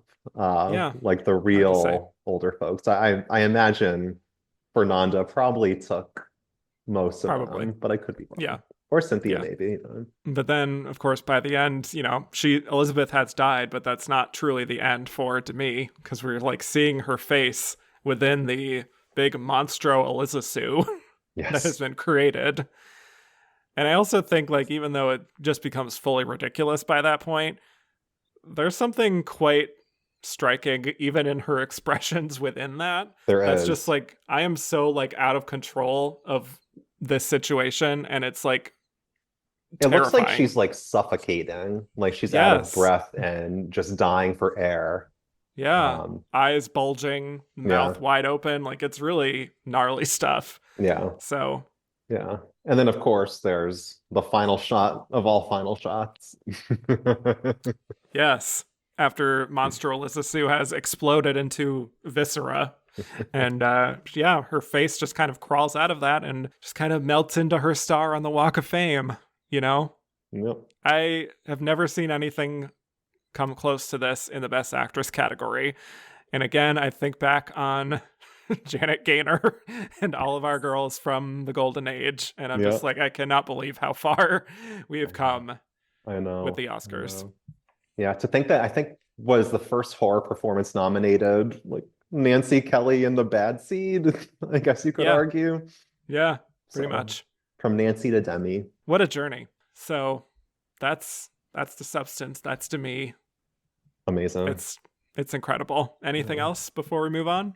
No, I think I'm good. Okay, our last losing nominee here, Fernanda Torres, and I'm Still Here. So, Fernanda Torres gets her first Oscar nomination here, becoming the second Brazilian actress nominated in this category after her mother, Fernanda Montenegro. Mhm. So, Fernanda Torres was born in Rio de Janeiro, the daughter of Fernanda Montenegro and Fernando Torres, also an actor. So performing is basically in her blood. Her career began when she was a teenager, made her film debut in 1983 in the film Inocencia. And then she entered a real era of acclaim when she starred in Love Me Forever or Never in 1986, for which she won Best Actress at the Cannes Film Festival. And some notable films from there included One Man's War, Foreign Land, and 4 Days in September. She also did a lot of theater work and became a big TV star too in the 2000s, as well as dabbling in writing for newspapers and writing a few novels. So she's really explored a lot of different areas of media throughout her life, and that all led up to I'm Still Here, which is a biographical political drama about Eunice Paiva, a Brazilian activist who tried for many years to find answers after the disappearance of her husband, Rubens, who was part of the resistance during the military dictatorship that began in Brazil in 1964. So Fernanda plays Eunice, who, as we see in the film, is a wife and mother of 5 kids, living a semi-comfortable existence now that Rubens has returned from self-exile. And then all of that changes when a group of men appear at their home and take Rubens away. So Eunice tries to get answers to where her husband is. She's taken in for questioning. She's imprisoned at one point, and she eventually learns the rather devastating truth and tries to find out how to move on from there. So let's get right into it. Fernanda Torres, I think for many people, this was one of the biggest pleasant surprises among the nominations this year, that she actually made it in here and that the film was also nominated for Best Picture. Just kind of a remarkable situation here. So what are your thoughts on Fernanda Torres? If you had any awareness of her before, I'm Still Here, and her very powerful performance here. Didn't have much awareness. Obviously, adore her mother. She's my Yes. Best Actress winner in 1998. Yep. Sorry, Gwyneth. Um, we'll see where I land in this race, but I'm Still Here is my favorite film of 2024. Wow. I was just beside myself at the end of this film. I Mhm. was totally gut punched, as was the audience. It was in a sold out audience. It was the first weekend it was playing in Boston, and I think all the screenings were completely sold out. We were Mhm. just shocked and so incredibly moved by this film. Tears flowing across the board. I think that Fernanda is remarkable in this. Definitely one of the year's best performances. And I love a good understated performance, and this is a good understated performance. This isn't, there's no scenery chewing, there's nothing flashy. She is just embodying this role, and it's just one scene after another of nuanced, beautiful, moving, understated work. Just love it. I think she is wonderful. Completely convincing as this wife, mother, activist. I think the rapport she has with her husband is beautiful. Um, they ring so true. I love her relationship with her children, her daughters. So fantastic. Obviously, the scenes in this where she gets to stretch and shine the most are the interrogation scenes. She kills those, but man, I mean, she is just so engrossing throughout this whole thing. I love this performance. I was surprised by how much I adored this film. I'm certainly a fan of Walter Salles. I'm familiar with this story, but I wasn't prepared for just how devastating this film would be. So really love this performance, adore the film. I think it's the year's best film, and it'll be a very close call for Best Actress. I may Have you kind of made up just your mind decide at yet? the last. I'm leaning in one direction. Okay. No We'll see. spoilers. We'll see where I land. But yeah, Okay. Okay. Very good. Yeah. Excellent. I mean, I like many Americans, I didn't have much of a relationship with Fernanda before I'm Still Here. Just wasn't really on my radar at all, but was definitely excited upon learning that she is the daughter of Fernanda Montenegro, having also given her my vote for her Central Station in that lineup. So, learned all about her, learned of her very prolific career in film and TV and her writing, and I did that all before I actually saw I'm Still Here, which I finally watched after she got the nomination. So I had a lot of expectations heading into this, and I have to say it really, really lived up to the hype, and in a way that I felt pretty immediately like, oh, this woman has such incredible screen presence, and it is such subtle work, and it is very quiet work, but it is also so engaging through really the entire runtime. And you really just feel for Eunice, not only because of her circumstances, but because of the very subtle choices that she makes with her face and her body language and her voice that just shows this woman's strength and endurance to deal with such an unbelievably traumatic event and internalize that pain for the benefit of her children ultimately, and to take that pain and turn it into action and never giving up on finding answers. And I'll say something else too, which is that I've watched so many performances for this show, obviously, and we've seen a lot of dramatic performances about, mothers and dealing with family issues. So you would think that I would feel a little less impressed by something that is so traditional feeling and having this kind of subdued performance. But I still found myself really moved by her work. And it's for so many reasons, starting just with what she's able to do with those eyes and her voice that's so reminiscent of her own mother, really, and just finding the impact in her line delivery and modulating her emotions, and just particularly the way she holds back. I think that is when an actress can truly be powerful, is when they can hold back and still you can feel the emotion from them. It's just really poignant work. And it completely, again, this is something that really carries the film in a way that I think elevates it, and is probably what motivated people to vote for it for Best Picture, is just the strength of her performance. And there aren't a lot of actresses who can say that they kind of carried a film to a Best Picture nomination, and I do think she did. yeah, she's so remarkable in this. I love this. I think that all the early scenes have kind of an almost documentary-like feel. Totally. And I love that. It's really like they're not acting at all. They're so convincing. Mm-hmm. I love when they go out for ice cream and fries when things are, seemingly pitch perfect. Yeah. But I think that, Eunice is, she's so aware of her surroundings and that things aren't actually pitch perfect. And she's Mm-hmm. trying to keep things as normal and calm for her family. She sees the armor trucks driving by. She sees what's going on. She knows the realities, but she tries to keep things as happy and peaceful for her children and for her husband. And yeah, and when these men come to take him away, she has to walk this line where she has to keep things, as not scary for her kids as possible. She has to kind of walk on eggshells around these men when she's on the phone talking to somebody. I think all these scenes are really terrific. And then, of course, when she and her daughter end up being taken away, things take, a much more intense turn. And then it's these scenes that really give her an opportunity to like just really let it go, express emotions, but still in a very nuanced fashion. I really, really love the work that she's doing here. Yeah. And I think a lot of it is also, like I said, in her voice and that slightly deeper voice that she has that just draws you in. I love that we see her not just as a mother, but as a wife and as a woman who is genuinely charming and, sexy. And when Hmm. Ruben is just like talking about her being all these different ethnicities, like Italian and Hmm. Spanish, there's just like Yeah. this real affection in her eyes as he talks about her. But I think I really felt on a rewatch a really bittersweet feeling from that first section in seeing the family and their friends just like living so freely and happily and celebrating at this party for one of their daughters, and her and Ruben's talking about how it'll just be the two of them, and how painful it is to know what's coming and to see this family be torn apart and not be afforded, you know, that peaceful life because of the circumstances of where they live. It's just really painful.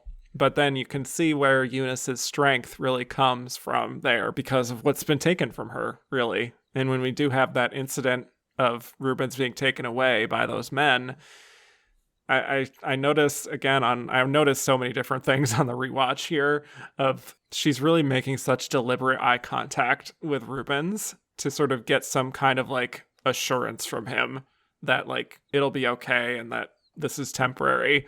But it's also like this way of calming her nerves too.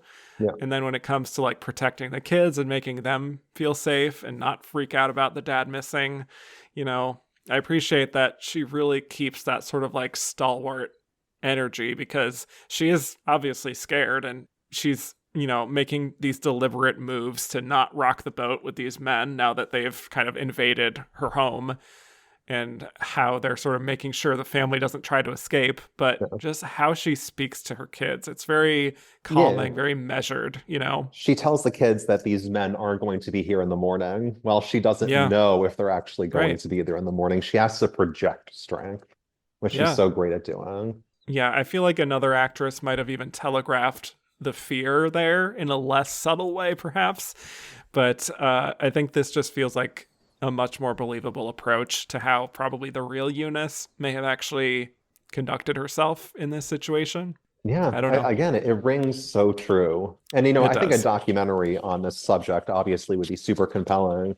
Yeah. Um, but I think this is just it just feels so authentic and real. And it's just so lived in. This family feels just there's not a false note here.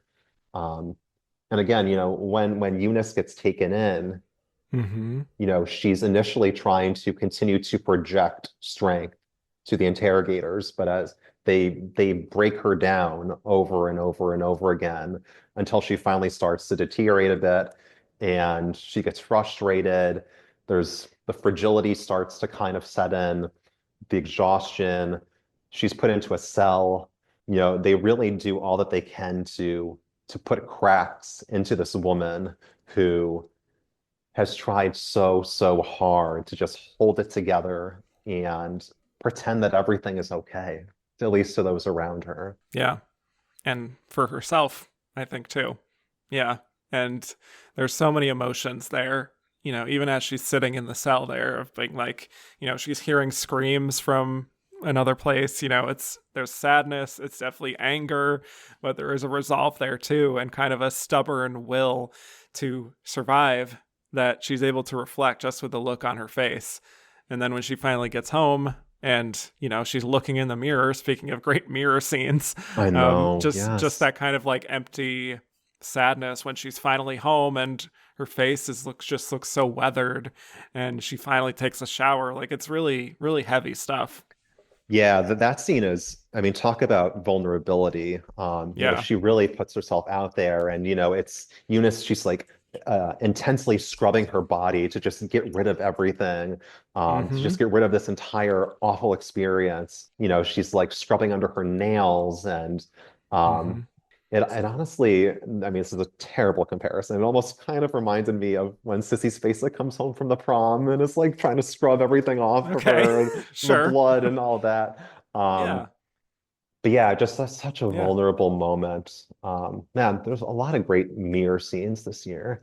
I know. But yeah, and then she has many great scenes, after Yeah. this. Yeah. I mean, she has a very kind of loud scene, an uncharacteristically loud scene, I would say, because when she's trying to get answers to where Rubens is, if anyone's seen them, talking to anyone, she's getting more and more frustrated to Mhm. the point that that anger finally boils over when their dog gets run over.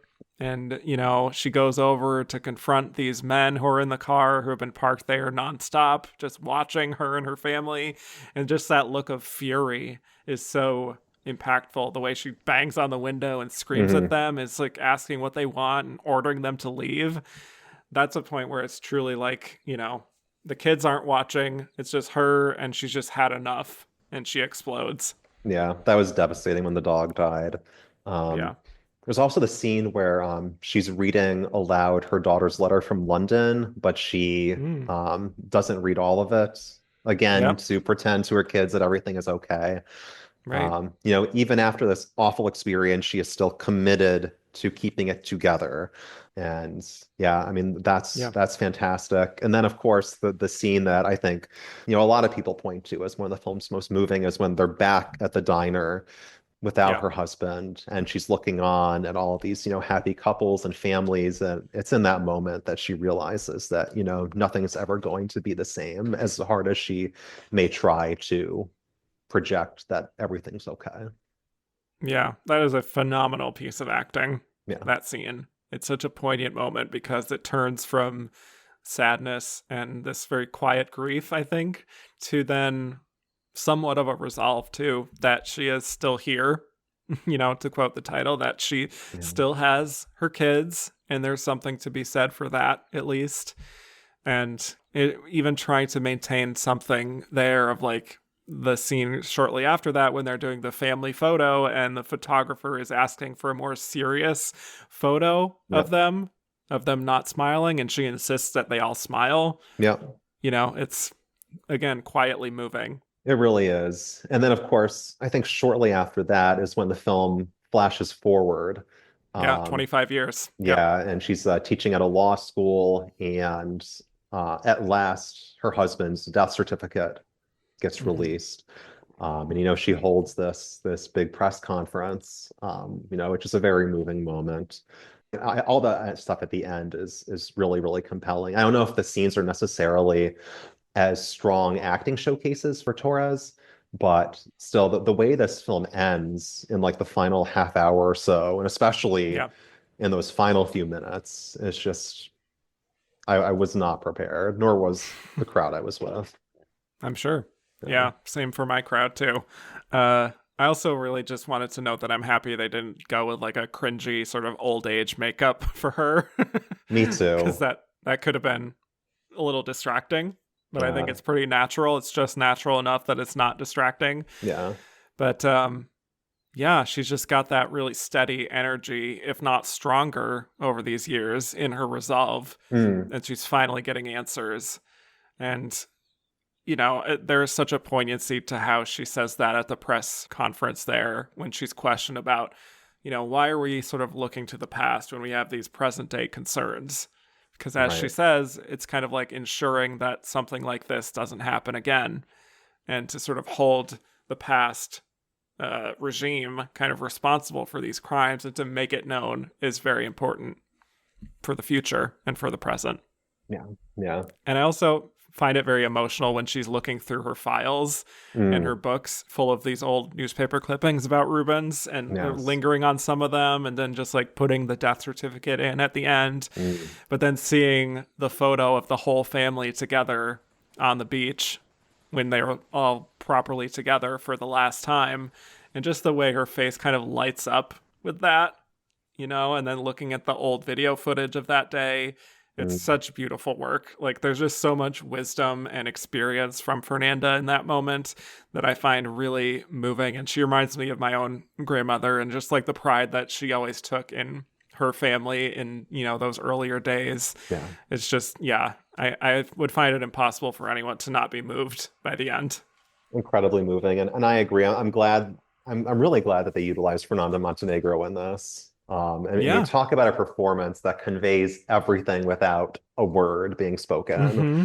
just gut wrenching. Um, Yeah. Yeah, Beautiful, what she beautiful does with work. her face is just incredible. Just silently sitting there. Yeah. She doesn't say a word, but she says everything. And the way she perks up when she sees Rubens on the TV. Mm, Ugh. just amazing. Yeah. Really incredible. And honestly, I wouldn't have minded her being in the supporting actress conversation. I know it's a very Why brief not? performance, Very brief. but nonetheless, it was so great seeing her here. Yeah, I would say she's more impactful than a few of the nominees that we actually got in supporting actress. Oh yeah. Just saying. And thank God this one international film. Yes. Yes. I'm so happy for Brazil that they got that win. I You know, know, I know. a very hard fought victory, I think. Well deserved. Yeah, so that's Fernanda Torres. I'm really hopeful that we can see more of her in the future. She has expressed interest in being a Bond villain. She Mm, might do a little bit of the Hollywood thing, perhaps, while she still has some buzz. So we she shall see should. if we see more from her, right? Yeah. I mean, Frances McDormand did a Transformers film, she could do Sure. something similar if she wants, whatever. Hell yeah. On that note, shall we get to our winner? Yes. All right. Mikey Madison in Anora. So, Mikey, of course, getting her Oscar on her first nomination. Mikey Madison, born and raised in Los Angeles. She decided to pursue acting when she was 14, and she soon after that auditioned for Pamela Adlon's show Better Things, and, nailed that audition. It was her first ever role on screen, and she was on that show for all 5 seasons from 2016 to 2022.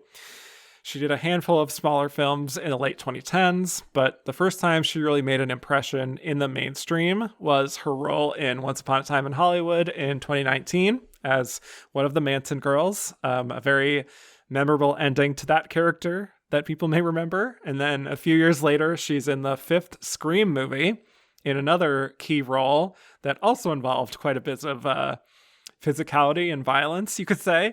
So even with those two high profile roles, she still wasn't quite considered a star and certainly not a widely known name.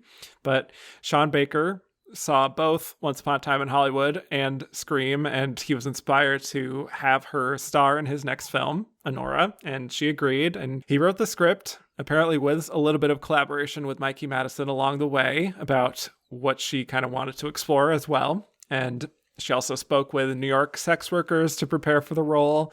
So Anora is a dramedy about a sex worker named Anora who prefers to go by Annie, played by Mikey, who works at a high-end strip club in Brighton Beach in New York, where she meets Vanya, the son of a Russian oligarch, who takes a liking to her, and he pays her to stay at his parents' mansion for a week with him.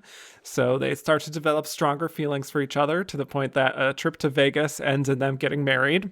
But when they get home, the honeymoon is very much over when Vanya's wealthy parents find out he's married a sex worker, and they send henchmen to break up the relationship and make them get an annulment. But things become very chaotic when Vanya runs off and Annie is stuck with the henchmen and upset that he never told his parents about her and that he's run off. And she's feeling many conflicted emotions as they try to find him. So let's get into it here. This is a real star-making performance. Tell me your thoughts on Mikey Madison overall, what relationship you may have had before Anora, and her Oscar-winning performance here. So obviously I saw her in Scream and in Once Upon a Time in Hollywood, and I thought she was memorable in both. I've never really watched Better Things, so I can't speak to her work in that. But I thought she was very, very good here. I'm not as taken with Anora as a lot of folks are. I think it's a very enjoyable film. I can't say I entirely get it as a Best Picture winner. It really wasn't among my favorites this year, but I think it's very entertaining, and I think it's a very good. It's interesting. I actually view Anora as more of an ensemble showcase than I do as necessarily a Mikey Madison vehicle. I was admittedly equally impressed by all four of these performances, and I think they're all terrific. I think Mikey Madison gives a very irresistible performance. I think she's wonderfully flirtatious and playful and sexy and funny and ultimately heartbreaking in the end. She really shows She definitely has a star quality to her. She's great at line deliveries. I think it's a very enchanting character, very easy to root for. I think she has great chemistry with all of her co-stars. It's just not necessarily a performance or film that I feel as much passion for as I do three of these other performances. It's not a win that I'm gonna really protest much. I wasn't upset that she won. She just wouldn't be my personal choice. But I thought that her Mhm. speech was wonderful, really classy and charming and warm. And I think it's a very entertaining and lovely film and performance, just not one that I'm like head over heels for. Hmm. Yeah, that makes sense. I think I'm a little bit in the same boat, maybe like it a little more than you do, but still am not fully in the rave that a lot of people are at with this. I'm also one of those people who had only ever seen her in Once Upon a Time in Hollywood and Scream. I also never watched Better Things, even though a lot of my TV friends have said that it's great. But yeah, Once Upon a Time in Hollywood was my first introduction to her, and I remember being like, wow, like this girl has such a great look to her. She has such a great face, like for horror, just the Mhm. expressiveness, the physicality, and then seeing her in Scream after that really affirmed that. And I love how we see that really utilized so well in Anora as well. How much she's willing to just go for it. Like I said with Demi, like she just goes for it here. Mm. I think that is exciting because, I don't want to generalize too much, but I feel like this generation of actors and actresses can be a little disaffected, I suppose, and kind of even keeled to the point of me just kind of not really engaging with them as an actor or like holding the audience's attention, really. But Mikey, I think, is a step above that. And she has so much charisma here. And I think it comes from her just being really dedicated to nailing the performance, no matter what the film is, whether it's a big role or a small role. And this was not an easy task for her. Like she's using a very thick New York accent. Mhm. She's presenting as very extroverted and active when Mikey in real life is introverted and kind of shy and soft spoken, Yeah. you know? She learned some Russian for this, which is part of her character's background, and she speaks a little bit of it in the film. So it's actually kind of quietly an impressive transformation, even though it doesn't seem like it would be. So I think what I find just instantly noticeable in her performance is how well she just fulfills the role in terms of like adapting to whoever she's on screen with and all of these men in her life. Very, at least in the beginning, very overly friendly, making them comfortable and making them, feel appreciated and seen, no judgment, and just a very warm energy that's very inviting. And it's really, again, such a huge difference from how Mikey presents herself in real life, which is admittedly also warm, but a lot quieter, a lot more introverted. Mhm. And so it's actually kind of shocking to see her just right off the bat having that kind of energy. Yeah, yeah, it's I mean, just watching her speech reminded me of the real work that she put into this because they're really not alike at all in terms of their presentation. I think that, early on in the film, I think what's really impressive here is a lot of her how at ease she is with this character in terms of, all of the exotic dancing and her confidence. Mm-hmm. And I love her playfulness with Mark Edelstein, who I think is really terrific as Vanya. A Yes. very funny performance. The early scenes are so fun. She's just having such a ball with him and with his friends at the candy shop when they're on the beach. It's just so light and playful, and this feels like the next great romantic comedy, Yeah, at this I point. know. Um, and of course, like I think the soundtrack to this is just like one banger after another. Like the Take That song is Yes. just total chef's kiss. Um, Yes. yeah, there's such a jubilance and a joyousness to her performance and to the film itself early on before things like shit the bed and get crazy. Mm-hmm. Um, Yeah, totally. but yeah, it's And fantastic. I feel like you're right alongside her in kind of like being swept up in the romance of it all and just the excitement of it. And it's just all good vibes, right? And Yeah. you just are kind of alongside it with her and is such a clear like audience surrogate, really, that yeah, you're just instantly kind of won over. And I think it's really sweet actually watching her growing more and more interested in Vanya beyond the point of just being a client. Like, Mhm. after she goes to his parents' huge mansion that he's staying in, and she's kind of reacting to his very goofy presence and his eagerness to have sex with her. And, his saying she seems like she's 25, not 23. And I feel like, Mikey is really good at showing Annie's true feelings beneath her kind of performance as this like dream girl, which she has clearly honed, this kind of like artificial type of girl in a way, and how she has these like private little reactions when he's not looking, like for example, like just kind of smiling to herself when he's so quick with her when they're having sex. Mhm. Or just the way she kind of mockingly says, "Oh, you want to get married? You want me to be your wifey?" Okay, Really evoking. I have to Yeah. say, a lot of her line deliveries in this, I thought I was watching Margot Robbie in The Wolf of Wall Street. Their Oh, their wow. voices Okay. are like dead on. If you just like Yeah, close I your could see eyes, that. it's just like so similar. Yeah. And we could also evoke like Marissa Tomei and My Cousin Vinny. Yeah, yeah. But like really, it was so close to Margot's voice in Wolf of Wall Street. Yeah. I agree. And yeah, I think that, obviously they decide to get married Hmm. to help Vanya. And all of that is so joyous too. And just like the montage of them, getting a ring and moving in together and all that. Hmm. But there's also like a lot of the sweetness for to Annie, and the vulnerability comes out too, because she's talking about to Vanya about how she really hopes that his parents will like her. Like she's really serious about this in a way that Vanya obviously isn't.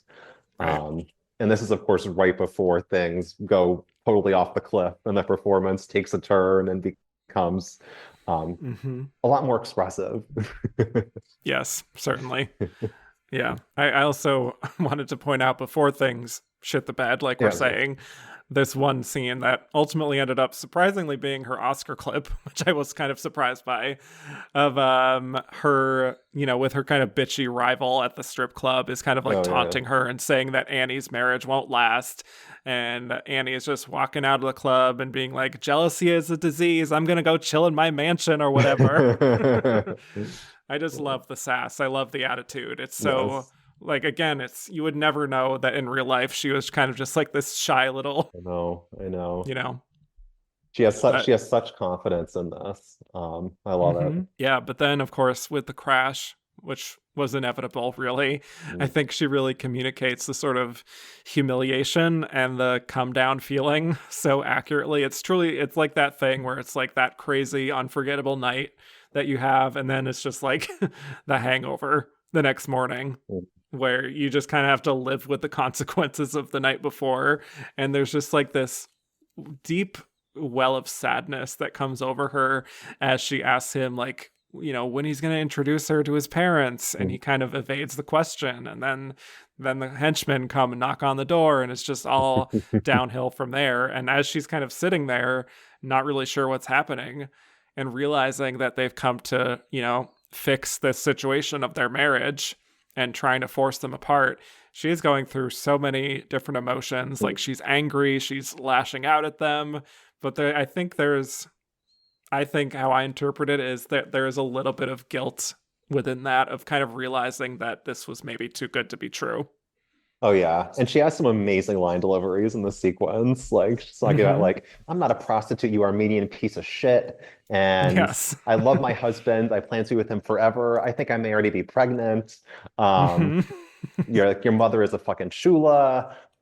She's just like Yes. slapping the shit out of them and screaming, and she's really just like put through the ringer in the Hmm. sequence.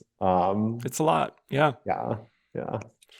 Yeah, and I think just the sheer physicality of that, of like when she's trying to avoid being grabbed by these guys, and she's running around the living room and screaming and trying to wrestle her way out of Igor's arms. Like, she's really going for it and is just so unafraid to be loud and even kind of just like obnoxious at times, just like the constant screaming. Obviously she's right to do so because she's not getting answers and she's terrified, but it's like really uninhibited stuff and really wild, especially when we're getting these close-ups of her screaming rape after they try to take the ring off her finger. It's just kind of heartbreaking ultimately how I feel like you see in her eyes that bit of guilt and the embarrassment that she thought she knew her husband and she assumed he was an honest guy for the most part, and now she's realizing that she got herself into a really shitty situation and it is kind of wounding her pride ultimately. But it's difficult for her to admit that at the same time, you know?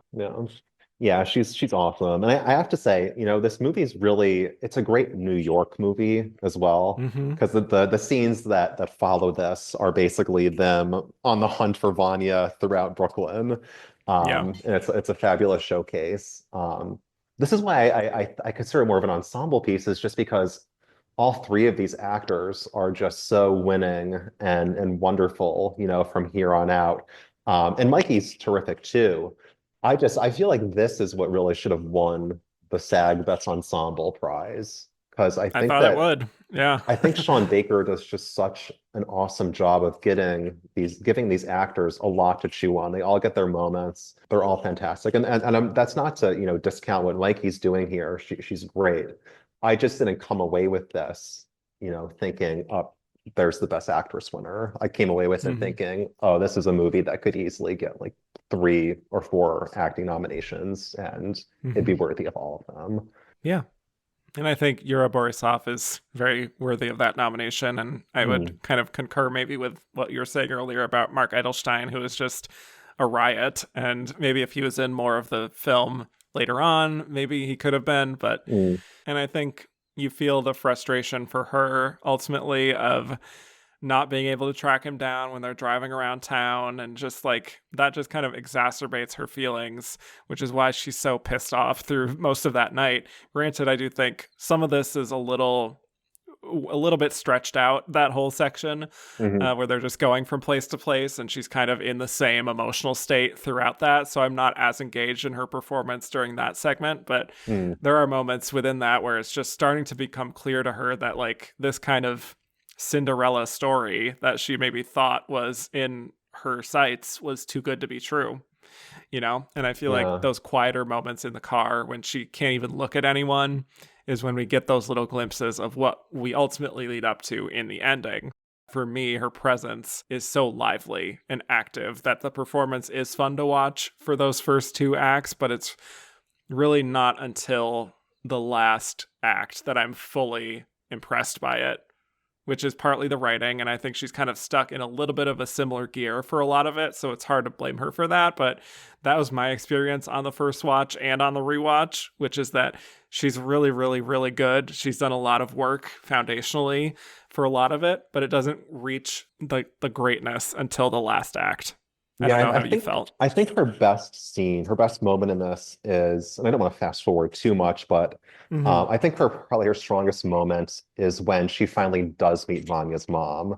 And there's that look of like true, genuine excitement and hopefulness on her face. And it quickly turns to disappointment because she has tried so hard and been so roundly rejected. And it's in that moment that she knows this is it. And it's at that moment that she finally turns against Vanya and is like, Vanya, be a man, talk to me. I'm glad to be divorcing your sorry ass, She calls Vanya like a fucking pussy to his mother. Yeah, I think that block, for me at least, I know, obviously she's terrific in the final scene too, but that block where she's with his parents, I think is really her finest of the film. Yeah, and it's also, I think, the only scene where she introduces herself as Anora to his mother. Yeah. And so, when she sees that, like, she has no interest in engaging with her, it's just like, okay, It just kind of sets in what's happening here. And another great line reading within that, of course, is when, like you kind of said, when she's fighting with him and his mom during the whole annulment signing and calling each other names and all that, and that the mom calling her a hooker. The way that she lands that punchline of, and your son hates you so much, he married one to piss you off. Yeah. Dare I say that is Julia Roberts-esque. Like, that was some like Pretty Woman, Erin Brockovich kind of energy that I really enjoy seeing. Yeah. You know? Just wanted to point that out. Yeah, she's great. And then, yeah, when it's just her and Igor back in the mansion, it's interesting because he's clearly showing a fondness for her and some level of kindness and respect that the other guys never did. But she's just so wounded by this whole situation that she lashes out at him and calls him names and says he would have raped her if he was alone with her during that whole incident before, which I think is, you know, a fair statement that she genuinely was scared, and it's hard for her to let that go. But just the aggression that she's showing to him, I think it's actually a really great blending of her performance and Sean Baker's writing that I feel like we understand where she's coming from and why she is behaving in this way. Oh, totally. Yeah, I love the final scenes with the two of them. Yeah. You know, I don't think she's used to conversing with a man in this fashion. She's not used to someone not treating her as an object. She's not accustomed to these real conversations. So, you know, when they have that final scene together, you know, she doesn't even know how to respond because she's so used to a transactional situation with the men around her.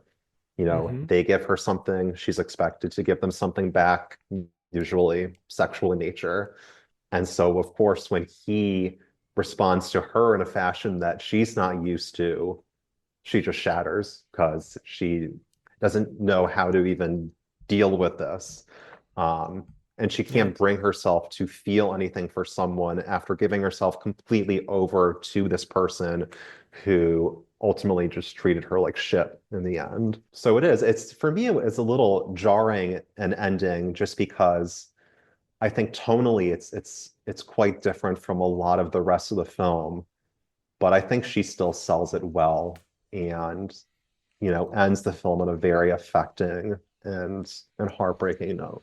Yeah, I agree. And especially that look that she gives him when she's holding back tears that he gave her back her ring. Yeah. That's also another just image that I've never really forgotten, which is such a kind gesture. And she finally softens. And again, yeah, that leads to them or her initiating sex with him. And yeah, when he tries to kiss her and be more intimate, she just kind of jerks away almost like involuntarily and breaks down in tears, which I think she totally nails. And it's such a powerful ending, I find, even though it's, you know, like you said, tonally quite different from so much of the film leading up to it. And it kind of leaves things up to interpretation as to what's going to happen from there, which I always enjoy. Oh, yeah. Yeah. No, I think it is the right ending. When I first watched it, I was a little taken aback by it, but in hindsight, I think it's the right way to conclude it, and it's a really nice way to showcase, you know, everything that Mikey can do as an actress. Yeah, and I think it's just such a smart ending, just thematically, because I feel like it's just these two people kind of realizing that they are going to just be used by people above them. Yeah, and they're kind of bonding over that in a way, and it's you just kind of wonder where that relationship is going to go, if it's just going to be kind of quietly shake hands from there or if they're going to have a relationship. I don't know. It's really fascinating. So that's Mikey Madison. I think it's a really, really impactful performance, honestly, and one that will probably always be a definitive one for her, but I hope that she continues to do great work from here and she takes the right kinds of roles, because that doesn't always happen with younger actresses after their Oscar win, as we know. For sure. Shall we get to the Oscar race here? Much to discuss. Yes. Yes. Okay, so for the precursors, a lot of the Critics' Awards actually went to somebody that we did not talk about, which is Marianne Jean-Baptiste for Mm-hmm. Hard Truths, including New York, Los Angeles, and the National Society of Film Critics. Mm. Sadly, was not nominated in the end, but Criminal. other strong... yeah, you're telling me. But the other strong contender here was Mikey, who also won at the Los Angeles Film Critics and took home a lot of regional critics awards. Demi had a handful leading up to her Golden Globe win, after which point she really started to pick up a lot of steam with critics. Cynthia got like one or two awards, like I mentioned, and Karla won at the European Film Awards. So, everyone won a little something, at least Yeah. one thing, you know? But then with the major precursors in terms of nominations, the field really started to narrow as it went along, with Mikey, Demi, Cynthia, and Karla all being nominated at Critics' Choice, Golden Globe, SAG, and BAFTA, while Fernanda was only nominated for a Golden Globe among those. So with the wins, Fernanda won the Drama Golden Globe, which really cemented her place in this race, and Demi won the Comedy Golden Globe over all the other nominees here, which some felt was a bit of a shock, especially over Mikey. So that was followed up by Demi winning at Critics' Choice. Then things took a bit of a turn when Mikey won at BAFTA, despite Anora not being super strong there, and then came SAG, which went to Demi. So Demi got 3 of the 4 major precursors. Mikey only won at BAFTA, plus she also won an Independent Spirit Award. But it was quite a victory for Mikey here, and one that's been received as a bit of a surprise, but maybe not in hindsight. So with all that said, curious, why do you think Mikey Madison was our winner from this group? Well, I think the Academy was just so head over heels for Anora overall. And she is the leading lady. And it just makes sense. If you're gonna win, picture, director, screenplay, editing, and your film is focused around, the titular role, it makes sense. And if you look back at films that won, picture, director, and were nominated for lead actress but didn't win lead actress, it's usually somebody who was like a co-lead or even arguably supporting, like a Mary Tyler Moore in Ordinary People, or a Annette Bening in American Beauty. Right. Somebody like that. When the film is really, so honed in on them, I think it just wouldn't have made much sense for it to win all this other stuff and for Mikey to fall short. Um, and beyond that, I think with her competition, there may have been some anti-horror bias with Demi Moore. It's a very grotesque film, and there's definitely precedent for horror films getting a lot of nominations but falling short on the big night. Like The Exorcist really underperformed, even though it got a ton of nominations. Aliens didn't win Best Actress. There was definitely enough passion there to get it a bunch of nominations, but when push came to shove, it only took Best Makeup in the end. And I also think with Demi, the narrative thing doesn't always work. Her speeches were amazing. The popcorn actress thing was definitely very compelling, but as we saw with Glenn Close, narrative wasn't enough to get her the win. For Fernanda Torres, she had the Globe win, but I think it's always going to be challenging, or at least it has been to date challenging for a foreign language performance to win the Oscar. Not as hard to get nominated, but for the win, it's harder to get across the finish line. And then I think the other two, Cynthia Erivo, amazing in Wicked, but just never got traction as a winner. And then obviously Gascon just, dove off the cliff, and that was that. So yeah, I mean, voters just loved Anora, and it just makes sense for Mikey to, be included. It wouldn't have made sense for it to win all this other stuff, but Mikey is counted out. Yeah, I mean, I will just note that I was predicting Demi Moore to win this Oscar, as many pundits were. As was I. Yeah.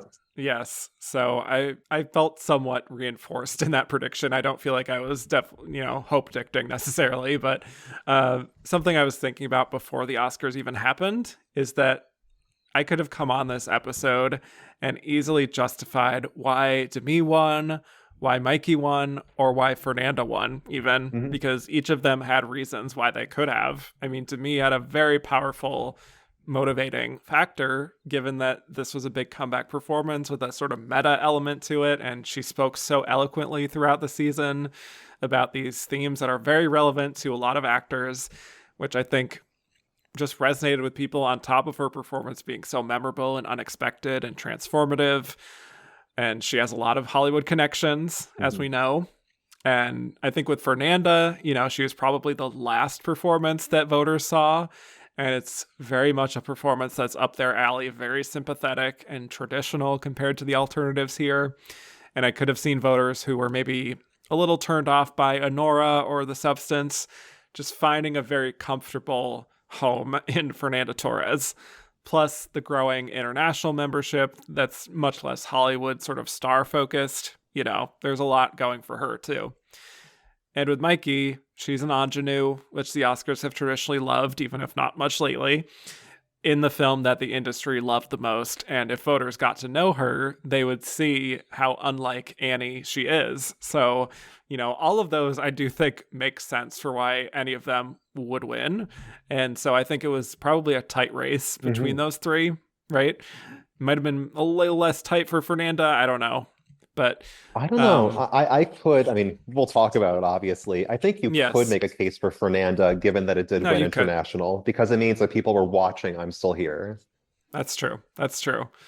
I wonder what direction this would have gone in if Fernanda wasn't nominated. If, if she took votes from either Mikey or Demi, that could have swayed things. I don't know. Yeah. But I think the reason Mikey won is that voters, like you said, just loved Anora the most, and she completely dominates her film from start to finish, unlike Demi, and, technically even unlike Fernanda, since her mom takes over in the end.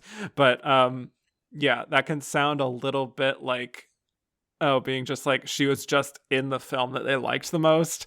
But if you kind of flip the perspective there, I think it's sort of suggesting to me the reason they loved Anora the most is because of her performance in a lot of ways, which is very charismatic and bold and just unafraid and also complex.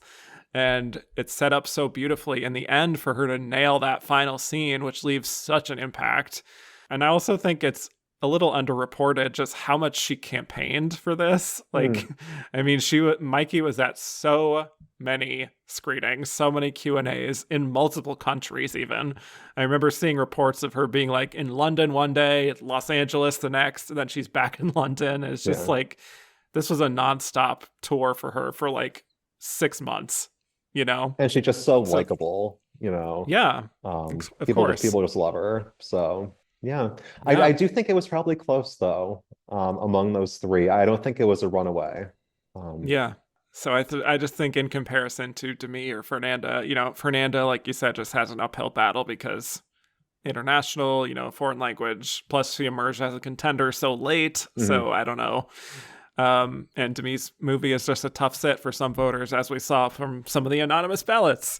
Not that that's fully representative of everyone, but it also could be some baggage from some people in the 90s when she was winning Razzies and being mocked for her role in Striptease, and just people not being able to let go of that. Not saying it's quite like a Mickey Rourke or Sylvester Stallone situation, but no. They can sort of be gatekeepers like that sometimes. See, I thought it was more of a Jamie Lee Curtis situation, because she's had kind of a Jamie Lee Curtis kind of career as a so-called pop porn actress, who didn't really get a ton of recognition until this big role. So I really thought that she was going to follow that trajectory, but obviously the substance did not fare as well as Everything Everywhere All at Once. Not quite. Yeah.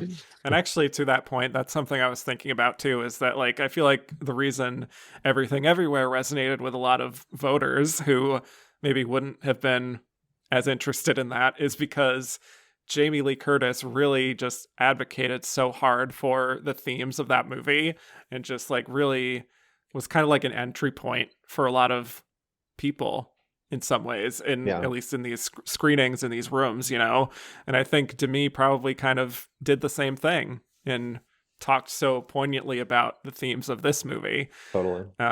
So she definitely could have been that kind of person who had those Hollywood connections, but it's just harder to do that in lead than supporting, I think. Yeah. Which is painful. Yeah, you know? but I hope Demi comes back. Like, I hope this isn't some one-off thing. Yeah, I really hope she gets some good roles coming up. I agree. She's going to be in the new Boots Riley movie, I Love Hmm. Boosters. Yeah. This seems like a very juicy kind of role. So I don't know. Yeah, I hope people like directors actually see that she's here and she can do this. You know, she can be versatile. So yeah, that's that. Shall we get to our listener questions? Yeah. Celluloid Siren says, "Is this the most unusual batch of roles for Best Actress in the history of the category?" I think it's up there for sure. I've always Mm-hmm. thought 1986 was very unique. That's the Oh Sigourney yeah, Aliens year because you have a horror movie with Sigourney. You have Jane Fonda in this like weird psychological thriller. You have yeah. Kathleen Turner in this like time travel fantasy. You Mm-hmm. have Sissy Spacek in a comedy that's very odd, Crimes of the Heart. Yeah, And then you have a sign language performance. So I've always thought that was very unique, but this is definitely pretty close too. yeah. That's a good call. I didn't think about that, but I made a tweet about this like a few months ago, which I was then subsequently quote tweeted by some people taking some issue with one of my points, so I deleted it. But anyway, it was about how this Best Actress lineup, it has like the Wicked Witch of the West, you know, Mhm, we got this trans lead of a Mexican set crime musical. mhm. We have the lead of a screwball comedy, which is what some people were taking issue with, me calling Anora having screwball elements. Whatever. I still think it as a strong element of it. But there's that. There's this gross body horror performance. And, you know, for the Brazilian nominee Portuguese language performance to be the most traditional of this very American, somewhat conservative awards body Yeah, is just very exciting to me. And I think, like, I was kind of saying, like, we need to talk about this more, like how unique this lineup is, you totally. know? It's way up. It's got to be top three. Definitely. Well, the Welsh Wobbler said, "Are we returning to more traditional performances winning after the unusual wins of the last few years?" I don't know, because I feel like the new younger members of the Academy are going to be more open to more idiosyncratic winners. So I feel like we're prone to having, some interesting winners coming up. We're not going to have, again, like Kate Winslet and Lee type performances winning Best Actress, I don't think, or even be nominated in Best Actress, unless it's a Right. weak year. Yeah, that's true. Yeah. And I mean, I think this question is interesting, though, because, you know, Mikey being an ingenue and having a kind of traditional dramatic arc makes this feel like a traditional performance. But I also wouldn't necessarily call it like a standard Oscar winning performance, No way. especially in Best Actress. It is very brassy, it's crass, it's loud, and there are other performances that have won like that too. But I feel like it's rare in Best Actress, and it might not be as weird like Poor Things or Everything Everywhere, but there is just kind of an audaciousness to it and just almost an irreverence too that Mhm. she does have a little bit in common with the past two winners, Totally. I suppose. Yeah, I don't You view know, this as kind of a middle of the road no. traditional performance at all. There's Yeah. a lot of sexual content in it. Yeah. Um, yeah, this isn't like a mirror. Well, I hate to like, keep talking about like Miramax fare, but this isn't like 90s 2000s Miramax fare that No, Nicole certainly Kidman and not. Renee Zellweger would be in. Exactly. This is not This Cold is Mountain. exciting stuff. Yes. Champ GMCN2. I was one of the few people to predict Mikey Madison. Could BAFTA be a better significant indicator on who would win an Oscar for acting than SAG? I think at this point it kind of undeniably is. I mean, Yeah. obviously, Kate Blanchett won for Tar, but they weren't too fond of Everything Everywhere there. So yeah, I mean, I think BAFTA is pretty undeniably like the better predictor at this point. I mean, SAG is definitely important, but if you have to choose between the two, I think it's BAFTA. Yeah.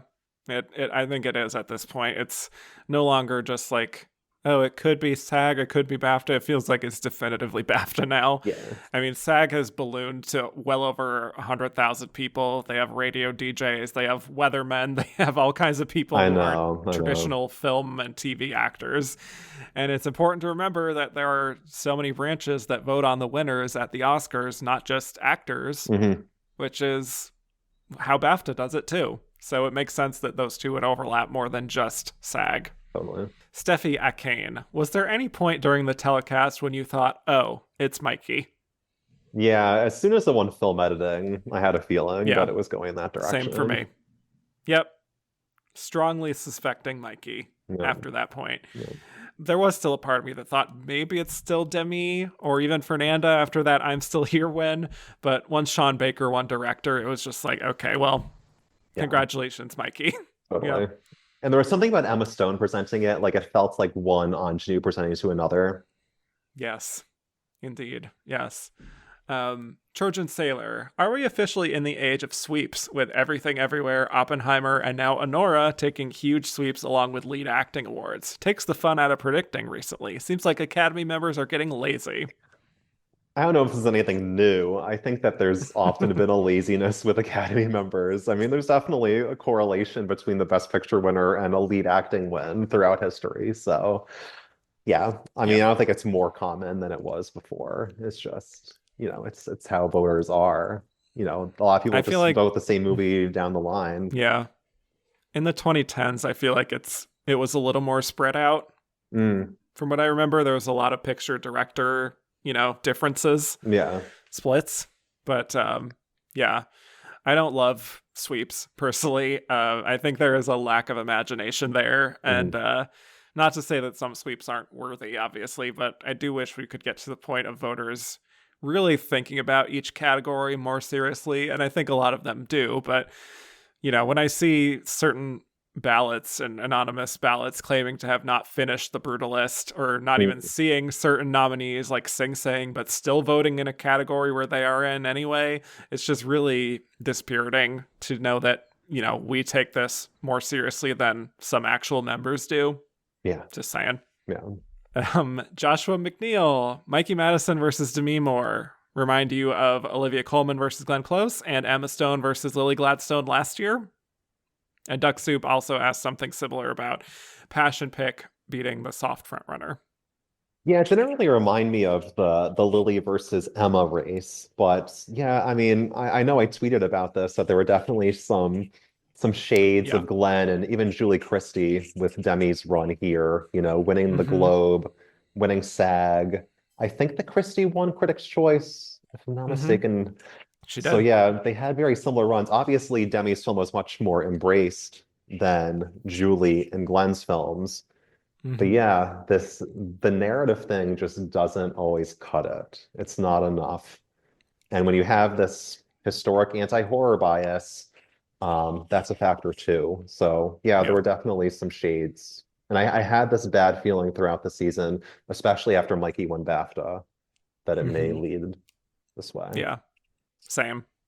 I mean, it feels to me like if we're including the Emma Lily thing in it, it just does feel like the passion was just stronger for the person who wasn't deemed the front runner by the media, Yeah, ultimately, yeah, and that there was a skewed perception.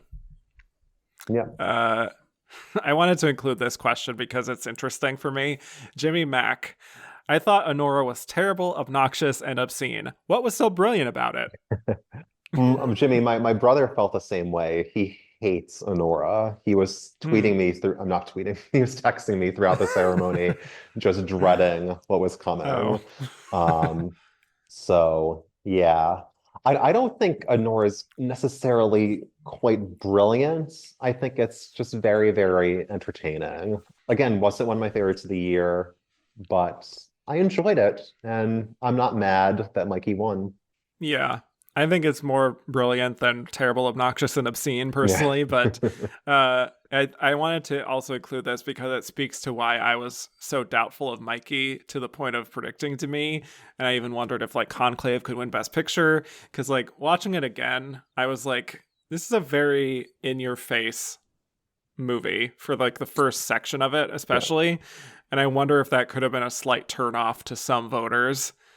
Plus the added factor of Mikey being more or less an unknown before last year. That was also part of my reasoning why I was slightly doubtful of Mikey pulling it off. Yeah, but I think that those qualities are probably attractive to, young, new Academy members, that it is such That's kind true. of a in-your-face performance and Mm-hmm. yeah, Risky. yeah, Yeah. bold. Bold. Yeah. Yep. Yep. Captain Jimmy D. What do you think will happen to Mikey Madison now that she's an Oscar winner? Will she follow the Jennifer Lawrence, Brie Larson, or Emma Stone route? I'm inclined to think of those three probably the Emma Stone route. Um, Yeah, I don't think she's going to do Marvel like Brie Larson. And I don't think she's going to become this kind of like super celeb that Jennifer Lawrence became. I don't think she's going to have like a Hunger Games style franchise that she's doing or right. anything like that. I think more likely than not, she's going to do kind of a Emma Stone thing where she's doing maybe some comedies, but she's also doing like independent fare and some Yeah, dramatic stuff, maybe working with a director like Yorgos or somebody similar to that. So I feel like Emma of those three. I agree. And I think really the sky's the limit for her. Like, she seems like an actress who really chooses her roles seriously and is maybe not interested in being a movie star so much as just being a leading actress Yeah. who does interesting stuff, which this has certainly afforded her. And I imagine directors of all kinds will be wanting to work with her from now. It's just about her choice. And I trust her judgment. It also helps that she's young and white and attractive, but not in like a standard way. Like, she has a great look to her that I think a lot of directors could really utilize. And she's clearly shown her commitment to her craft. And so I think she's going to have a good, Emma Stone type of career ahead of her that is also maybe even like a Nicole Kidman in the sense of like really wanting to work with certain directors more so, Yeah. like really Yeah. interested in auteurs in that Yeah. way. So that's what I can see.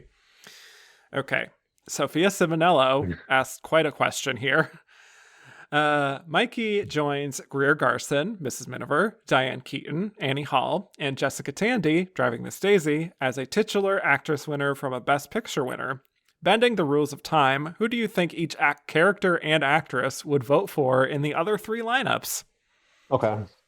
This was like I had to like bend my brain to think of to like analyze this. I know. I'm not going to do too much commentary here, but this is what I thought. Yeah. Okay. Okay. Mikey Madison votes for Katharine Hepburn in Woman of the Year. She Hmm. votes for Diane Keaton for Annie Hall, and she votes for Michelle Pfeiffer for Baker Boys. Makes sense. Do you want to say yours and go back and forth, or how do you want to do Sure, I could do that. I think Mikey likes Betty Davis in Now Voyager. Okay. I can see her randomly responding to that. And I agree with you on Diane Keaton and Annie Hall and Michelle Pfeiffer and Baker Boys. Okay. Yes.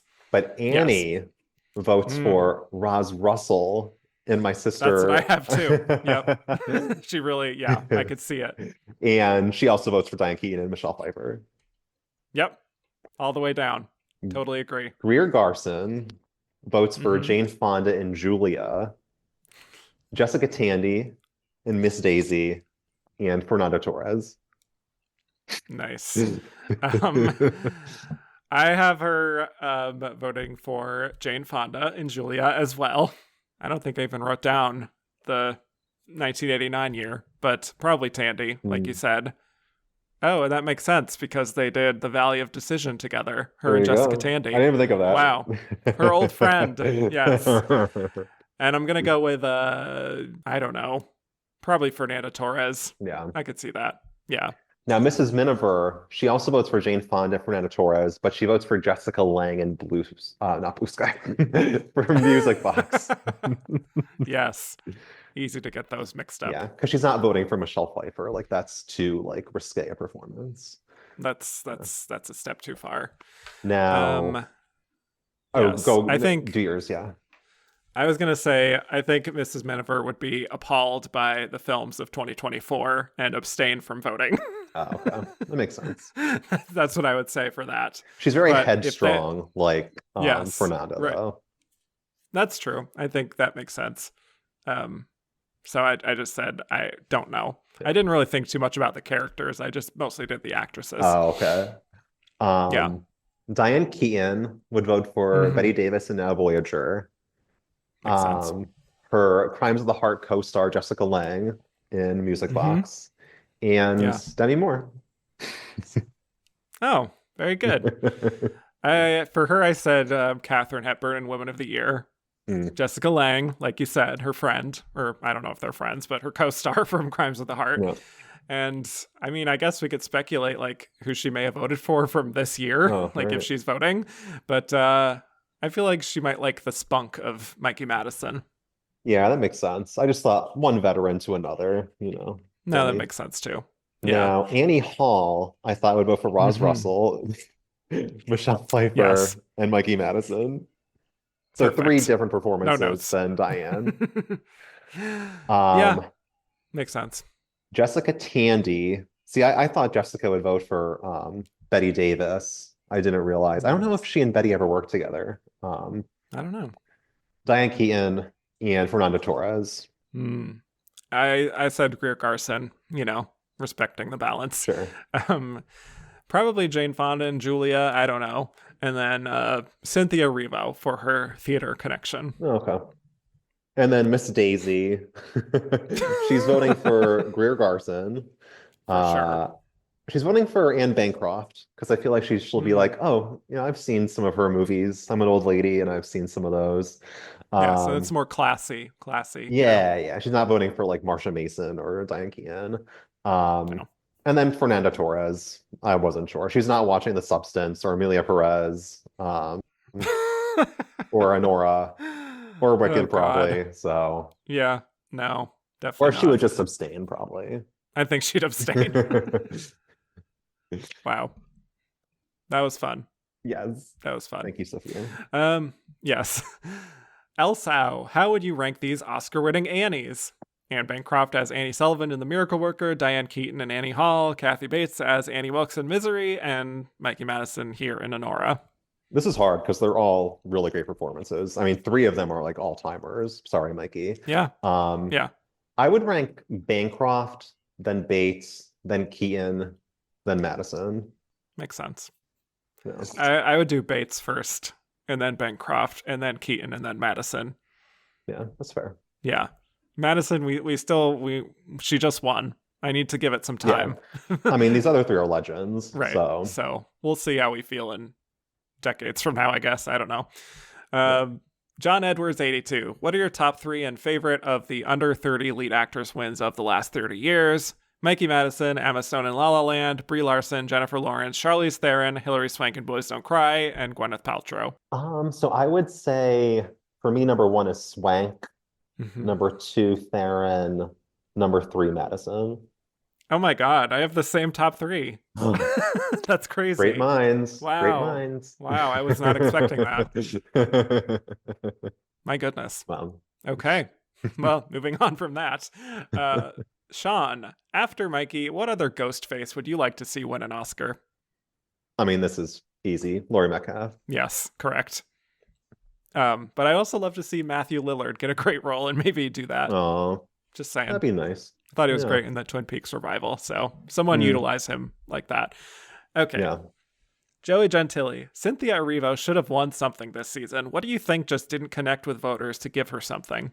Well, I think it was stiff competition, but Wicked just didn't win many major awards, if any. Right. It didn't win, above the line prizes. I think her best shot probably was at the Globes. That was probably a close race for Best Actress. Mm-hmm. I think she needed that to get anything else. And I think, again, as I said before, it's a shame because she is a powerhouse in that. She's awesome. And my hope is that next year, maybe she'll have more of a shot. Yeah. I mean, Act 2 does have more dramatic material for Elphaba, so I think she could get even more of an acting showcase compared to the Yeah. first act. I think, Ariana kind of overshadows her through some of the film. If it were also truly one film, I do wonder if that, dramatic ending for her could have maybe made her contend a little better, be more competitive. But it just kind of like leaves you in that moment, which is a high, obviously with Defying Yeah, Gravity, yeah, but it's not like a fully complete arc necessarily. Well, many people want to know about this. So the ghost of Glenda, Miss Jackson, if you nasty, Luke Hinges, and James Stewart Stan accounts all want to know if Cynthia Erivo will be back for the second Wicked film next year, whether she'll have a narrative for that after her great year. I think there's a very good chance. I mean, it's going to be a commercial smash regardless of the quality, but if it gets great reviews, I think she's likely to be in. Yeah, I think there's a good chance she'll at least get a song nomination because there's going to be an original song co-written by her, for which she will almost definitely win, would be my guess, as long as it's good enough. So that Which could may not complete her EGOT. necessarily, yeah, that may not necessarily help her in Best Actress if she That's looks like a true. shoe-in down the ballot. But Yes, that is very true. But yeah, I think she can do it. If the competition is a little on the weaker side, I think she'll definitely get in. yeah. Demi Moore said, Cynthia Erivo is the second black actress to get multiple Best Actress noms. Do you see her being the second to win it? My hunch is Viola Davis remains probably the likeliest, Yeah. but it could happen next year. I mean, I don't discount it. I felt for a while that it was going to be Viola too. Still hoping. But Cynthia has also a lot of very baity roles, even if it's not for the second Wicked film. She has this remake of The Rose that's been in the works for a while. Hmm. She's going to do the film adaptation of Prima Facie. So I Yeah. think with the right role, when it comes around at the right time, I do think the industry will reward Cynthia. I think even though she had that previous nomination for Harriet, she didn't fully become like a mainstream star until Wicked. So now I think she'll have a lot of opportunities moving forward. Yeah.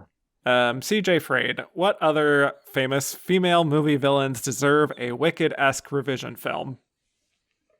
Well, I was gonna say Nurse Ratched, but of course there was the Sarah Paulson miniseries. You've memory holds Um, the Ryan Murphy show. Yeah. yeah.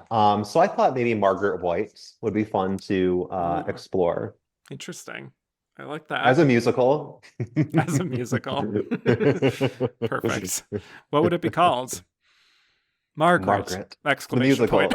musical. Yes. Yeah, I mean, I don't know. I guess Annie Wilkes might be interesting if we really explored her psychology rather than just have her be like an antagonist. Yeah. And you could Yeah. also make that a musical. I'd like to see it. Call it Annie. Wow. Genius. Oh boy. Okay. Well, let's get into these questions here. Both Mark, Lamb, and Braden want to know about whether the controversy of Karla's tweets actually affected her chances, or was she always kind of a filler nominee? She would have had to win the Globe, I think, to get. I mean, and maybe she was close at that point. I mean, I don't discount the possibility that she was runner-up at the Globes. I mean, they Wow. loved Emilia Perez. They sure did. So she would have needed that to get traction. As it is, had the old tweets not come out, yeah, she's still going to run toward the bottom. Yeah. I personally think she was always towards the bottom. Like, she didn't win anything outside of the European Film Award and like a No, handful of like minor bullshit festival awards. So, you know, no. when she was competing against other people, she literally always lost. So I just think the passion was elsewhere. And even if she was fourth, the tweets made her slip to fifth. So Yeah, she was also a newcomer who, right. not many folks have worked with, which Yeah. couldn't have helped. Yep. So, like you said, I feel like she easily could have won the Golden Globe when Emilia Perez was winning Best Picture, but she didn't. And that, for me, Yeah. is a sign. Yeah. Sean, similar to Karla, are there any other Best Actress nominees that are incredibly hard to separate from their controversy/context?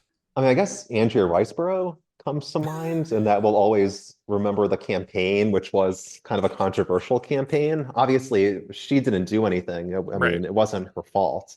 It Right. was Frances Fisher. But yeah, that was what came to mind because I can't think of another instance where a Best Actress nominee was doomed because of past statements that she made. Well, no, I don't think that's the case. But in terms Yeah. of like, for me, something that's separate from context Mm. is Louise Reiner for The Good Earth. Of course. Just in Yes. terms of her playing an Asian woman, it's just Yeah. it's hard to separate the social elements of that. Yeah. Sorry, Fritz. Sorry, Fritz. We love you, Fritz. Yeah. Cumclave says replace Karla Sofia's nomination with other trans actresses who are actually good people. I don't know if this is an actual good person. I'm vaguely familiar with Morgana Love, who was a opera singer and actress who I think is Brazilian, if I'm not mistaken. I couldn't really think of anybody else. Well, from a few years ago, I would say, well, I don't know, maybe like 10 years ago, I don't even know, but Daniela Vega from A Fantastic Woman, I think Okay, yeah. would have been great. Uh, Trace Lysette and Monica, I think should have been in contention. I also think, speaking of Sean Baker, Maya Taylor in Tangerine, certainly. Mm, I also just want to see some of the women of Pose getting good roles in films, like Michaela J. Rodriguez, I think, has the mm, potential to be that, but right. we shall see moving forward. Yeah. Levi, with Demi coming in with a great Globe speech, a SAG win, and sitting in the middle of the front row, did you get 2019 Glenn PTSD? Yep. I did. Uh, Her reaction was much different than Glenn's, though. it was. Like, yeah, I think Demi was. I don't know. I don't know if Demi thought that she was a shoo-in to win, and I think Glenn by that point really did think she was gonna win. Yeah. You don't wear that dress if you don't think you're going to win. I'm just going to say that. Yeah. So, yes, I did as well. It was definitely a real feeling of like it is happening again. Like it's almost eerie how the trajectories are very similar. Like how it started with an unexpected Golden Globe win, right? And she knocks out this killer speech, and then the momentum continued with these wins at Critics' Choice and SAG, and then she lost the BAFTA, but people still thought she was a front runner. And then there was a little bit of pushback from the anonymous ballots that came out. And then at the Oscars, she showed up dressed to win, sat in the front row, and then lost the Oscar to an actress who isn't as well known, but is in Mm. a film that voters liked better. And just like with Yep. Glenn, I did feel a little bit deflated after the announcement. So yeah, Yeah. I would say I definitely felt some PTSD. I didn't have quite as violent of a reaction when Oh, that she was that lost was the compared to worst. Glenn, but Yeah. yeah, still I felt that. Felt those little that's still in my body, the trauma of Yeah. that night. And I um also feel like this, well, I hope that she gets more amazing roles, but this felt more like this may have been her last and only chance, whereas I yeah, feel like Glenn is going to probably pop up again. She obviously sure. did already pop up again for Yeah. a classic motion picture. Um, Yeah. yeah, but yeah, No, I it agree. was, yeah, definitely shades of Glenn here. Yeah. I almost wonder if the better comparison is Lauren Bacall, Mm, yeah, you I don't know? know. Yeah, We don't know. We shall see. But I yeah, agree. I'm still hopeful for Demi that she'll get great work moving forward. yeah, me too. Glorfindel of Gondolin, do you feel the Academy has signaled a change in their personal taste and will reward future horror film performances with nominations, or does Demi's performance comport with other horror performances they've nominated previously? I don't know. I feel like for the most part, these acting nominations for horror films only come if they really like the movie itself.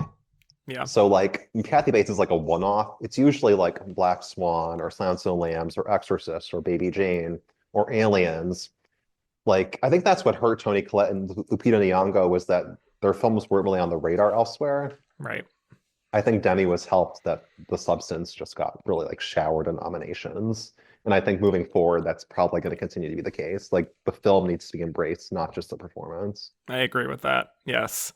I also don't think it's similar to past horror performances nominated. This is way more extreme than any of those, I would say. Yeah, right. Right? So, Yeah. but I do have hope that the membership has expanded to the point of really embracing these kinds of things more. But I also Yeah, think the circumstances of it being specifically Demi Moore and having a bit of a meta commentary really kind of elevated it, maybe. totally. James Badarian was quali missing a supporting actress nom, a small indication that Demi was going to lose. It didn't help, but I didn't really think of it as like fatal to her chances because I mean it landed in so many other categories that there was clearly a lot Yeah, of support for it. Obviously, like it would have been indicative of even more support, but I don't think it was like something that doomed her candidacy at all. yeah. I mean, personally, I did justify that by remembering Mila Kunis not being Hmm. nominated for Black Swan when Natalie Portman Hmm. won. But Yeah. Also, Margaret does have a much greater role in The Substance compared to Mila Kunis. But even then, I Yeah. did wonder if like the power of Demi and the connection she had might have just been enough, and she was just like her own entity, really. But Mm. clearly, that wasn't the case. Jamie, I have asked this before, but where do you rank Moore's mirror makeup meltdown amongst the pantheon of Best Actress? Has someone finally bested Glenn's from Liaisons? How dare you? I would say she's probably runner-up to Glenn, Thank you. with Diana Ross and Margot Robbie Mm, behind her. very good. Yes. I would say it's definitely in that top two or three. Yeah. I mean, it is a true meltdown compared to Glenn in Dangerous Liaisons, which is more of like a stoic sort of Yeah. acceptance of her fate. So that's Oh, yeah. slightly different. But yes, Glenn always number one. Congratulations. 97 years, you're number Totally. one. Yeah. Okay. Charred, aside from The Substance, what are other Demi Moore performances or movies that she should have been nominated for, and can you rate them? I don't think they necessarily exist, sadly. Oops.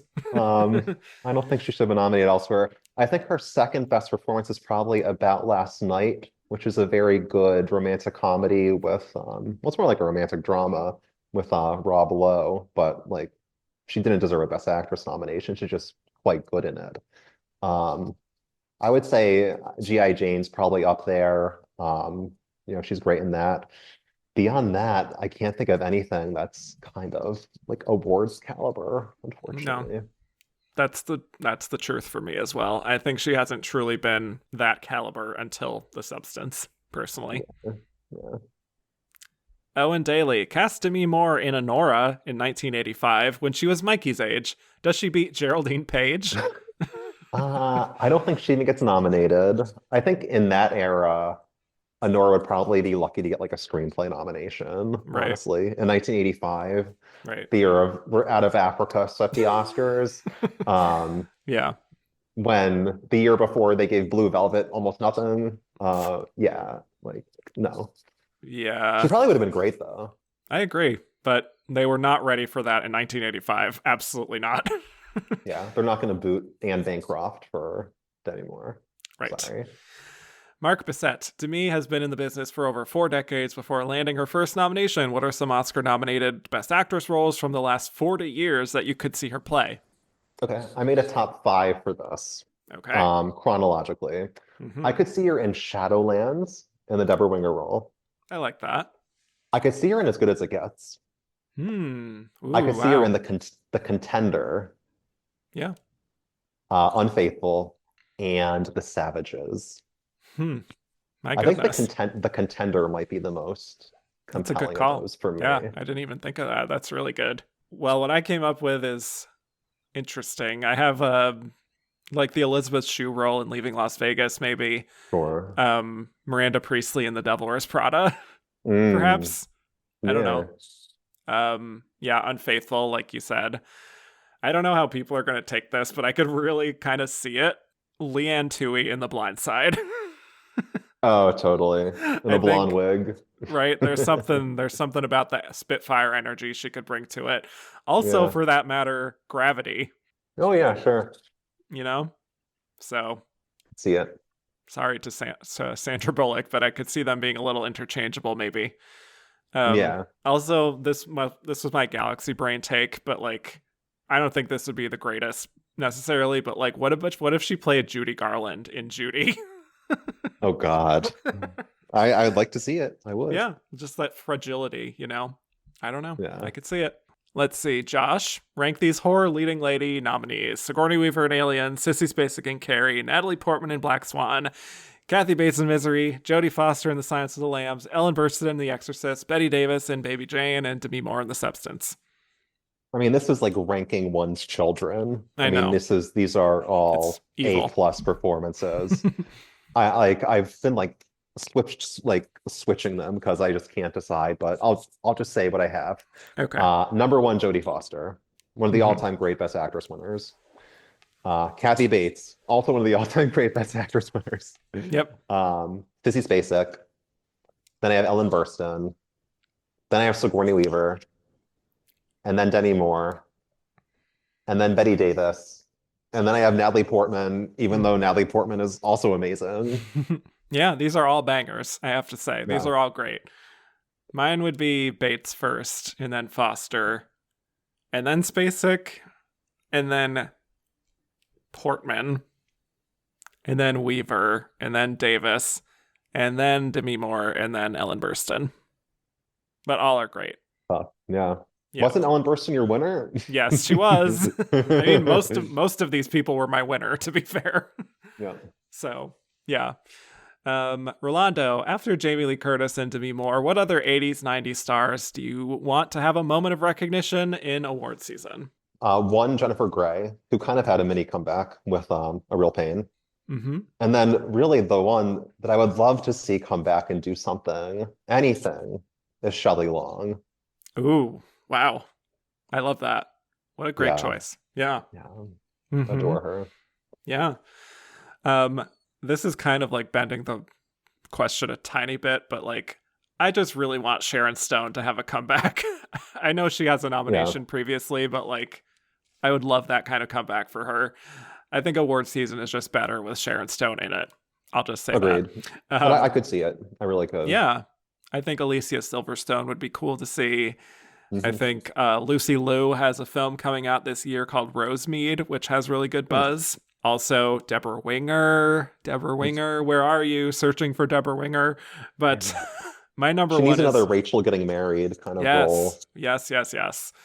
My number one is Meg Ryan. So great seeing her present Best Picture this year, I must say. Yeah. That kind of reinvigorated my feeling of like, I would just want to see her in her second act, you know? Yeah. Okay. Amar, did Fernanda Torres single-handedly carry I'm Still Here to a Best Picture nomination? I mean, she's the heart and soul of it. I can't picture it without her. But it's a great movie. I mean, there's a lot of other great stuff in there too. So I hesitate to say like Yeah. she's the only reason why it got the recognition it did, but she is like the movie too. Yeah. I mean, there is a direct line to her winning the Golden Globe to voters watching the film. So like, in a way, the power of her performance kind of did carry it in a kind of like a transitive way. Yeah. Kareem at the movies. Did Fernanda Torres actually have a shot, or was it a pipe dream that got pushed by the Globes? No, she had a shot. I mean, it won international feature film and it had Sony Pictures Classics, which is like A very arguably powerful the most combination. powerful distributor. Like she could have been runner-up. Mm-hmm. Yeah, I think she had a good shot. I mean, there was real potential there, especially because it is much more conventionally awards friendly compared to even Mikey, quite honestly. Yeah. So yeah, I think with a little more time, perhaps it could have happened. Yeah. Dark Shaka had many questions about Fernanda, including what directors we'd like to see her work with, what comedic roles you would have liked to have seen her in from some Oscar-nominated roles, and what would have happened if Sony Pictures Classics had positioned the movie a little earlier in the season. So I'd like to see her work with Coralie Forget. I'd like to see her Yes. work with Sofia Coppola. Mm, Those are two directors who came to mind. In terms of the release, maybe it would have helped a little bit. Maybe it would have gone into like screenplay, maybe Yeah. even director had Yeah. it been an earlier release. mm-hmm. Does she win? Not necessarily, not with Anora doing so well. And then the comedic roles, I could see her in kind of like a Mrs. Robinson kind of role, potentially. I Love also that. thought she'd be good in kind of a terms of endearment sort of role as kind of the matriarch. I mean, she is a matriarch and I'm Still Here, but like more of a comedic matriarch. Yeah, I love that. That's so good. I would love to see her work with, I mean, it's sort of been suggested, but Pedro Almodovar or Yes. Luca Guadagnino, or, I mean, there's so many auteurs out there that I think she would love to work with as well. Yeah. I think she would be great in like so many Meryl kinds of performances, quite honestly. I think she has Sure. that kind of commanding spirit of like Doubt or Devil Wears Prada, like I said, or again, so many. And if it were pushed earlier, I think she could have become like the critics' pick, even over Marianne Jean-Baptiste, possibly. Right. That's true. So maybe she wouldn't have won the Oscar still, but she certainly would have gotten a lot more nominations and easily positioned her as one of the top contenders. Yeah. Adam, imagine the 1940s whitewashed version of I'm Still Here. Does this become one of Greer Garson's dignified leading lady roles? I suspect probably so. Yeah. Absolutely. Yeah. No But question for me. the headstrong matriarch. Stiff upper lip. Yes. Yes. Joe Lorenzini with Penelope Cruz, Sandra Hüller, and now Fernanda Torres, all arguably in the top three for Best Actress for their years this decade. Do you think we'll get a Best Actress winner for an international feature in the next couple years? Maybe not in the next couple of years, but I would hope within the next decade. I think it's going to happen. I mean, as the numbership changes, this is going to become, I hope, inevitable. I think so too. Yep. Eric Bruns. What future mother-daughter duo could be nominated in the future for performances directed by the same filmmaker? So we either need to get John Madden to direct Blythe Danner in a film, Sure. or we need Noah Baumbach to direct Diane Ladd in a film. Oh, yeah. I mean, technically, they already did have the Rambling Rose dual nomination, but yes. Oh, that's true. That's true. Yeah. Yes. Yeah. But they could do it again. That's true. Yes. Yes. I forgot. Yeah, that's true. Yeah, So but- Blythe Danner, Madden Danner, it's gonna happen. Hell yeah. Yes. I went with Uma Thurman and Maya Hawke with Quentin Okay. Tarantino. Yeah. Feels right. Yeah. Christoph, which of these five do you expect back with a nomination the soonest? I mean, Cynthia Erivo, probably. Yeah. Literally next year, she'll be nominated for Best Original Song at the very least. Yeah. Yeah. And I also think she'll probably be likeliest to be nominated again for a performance. Right? Yeah, I think so. Yeah. Yeah. Even if it's not Elphaba. Yeah. Existential rock. In a world where we get this lineup in the golden age of Hollywood, who wins? Imagine this lineup in God. the golden age of Hollywood. Yeah. I mean, I think something like I'm Still Here is likeliest just because, again, it's like the headstrong matriarch who's holding together the family. Yeah. If that's coming out during the World War II era, Fernanda Torres Totally. is the easiest lock of the decade. Yeah. Totally. Yeah. Russell Aaron, I love this question. Recast the nominees as Glenn Close's leading nominations and Cruella de Vil. Okay. So Cynthia Erivo in Dangerous Liaisons, Ooh. Karla Sofía Gascón in 101 Dalmatians, Mikey Yes. Madison in Fatal Attraction. Mm-hmm. Demi is going to be Albert Nobbs, Wow. and Fernanda is the wife. Fernanda is the wife. Wow. Yes. Well, I also said Mikey Madison for Fatal Attraction. Mm. I also said Karla Sofía Gascón as Cruella de Vil. I think that would be a camp classic. I'd still like to see that. Yeah. Yeah. And Fernanda Torres in The Wife, of course. That's Yes. well suited for her. I went with Demi Moore in Dangerous Liaisons. I just think that would be fun to see her, and she obviously does well with a mirror shot, so that could work. And I said Cynthia Erivo and Albert Nobbs, just because she can have like that stoic sort of sensibility to her at times, and I think she could play with that in an interesting way. Yeah, I could see. I didn't even think of Erivo and Albert Nobbs. That actually would make some sense. Although Albert Nobbs isn't a great property, so No. I wouldn't I wouldn't encourage her wanna- to do it. Right, yeah. Joey Gentili, recast these Oscar talents and Karen Black in these roles. Special finale edition. So we got Karen Black, we got Sally Kirkland, Glenn Close, Jenna Rollins, and Judy Garland. Wow. All stars. Okay. Karen Black in The Substance is pretty clear to me because she did a lot of horror. Yeah. Sally Kirkland, she played Anna. She has to play Anora. Mm-hmm. Glenn Close and Emilia Pérez. Ugh. Jenna is going to be in I'm Still Here. And Judy's obviously doing Wicked. She just has to. Can I tell you something? We have the exact same combination. I think Perfect. as much I as it love it. pains me to say, Glenn No. Close, unfortunately, and Emilia Pérez, just none of the others would fit with that. And Glenn has I played know. with gender before, and she can be intimidating, So there you go. I love it. Yeah, I don't love it, but that's what would happen. I'd like to see it. Yeah.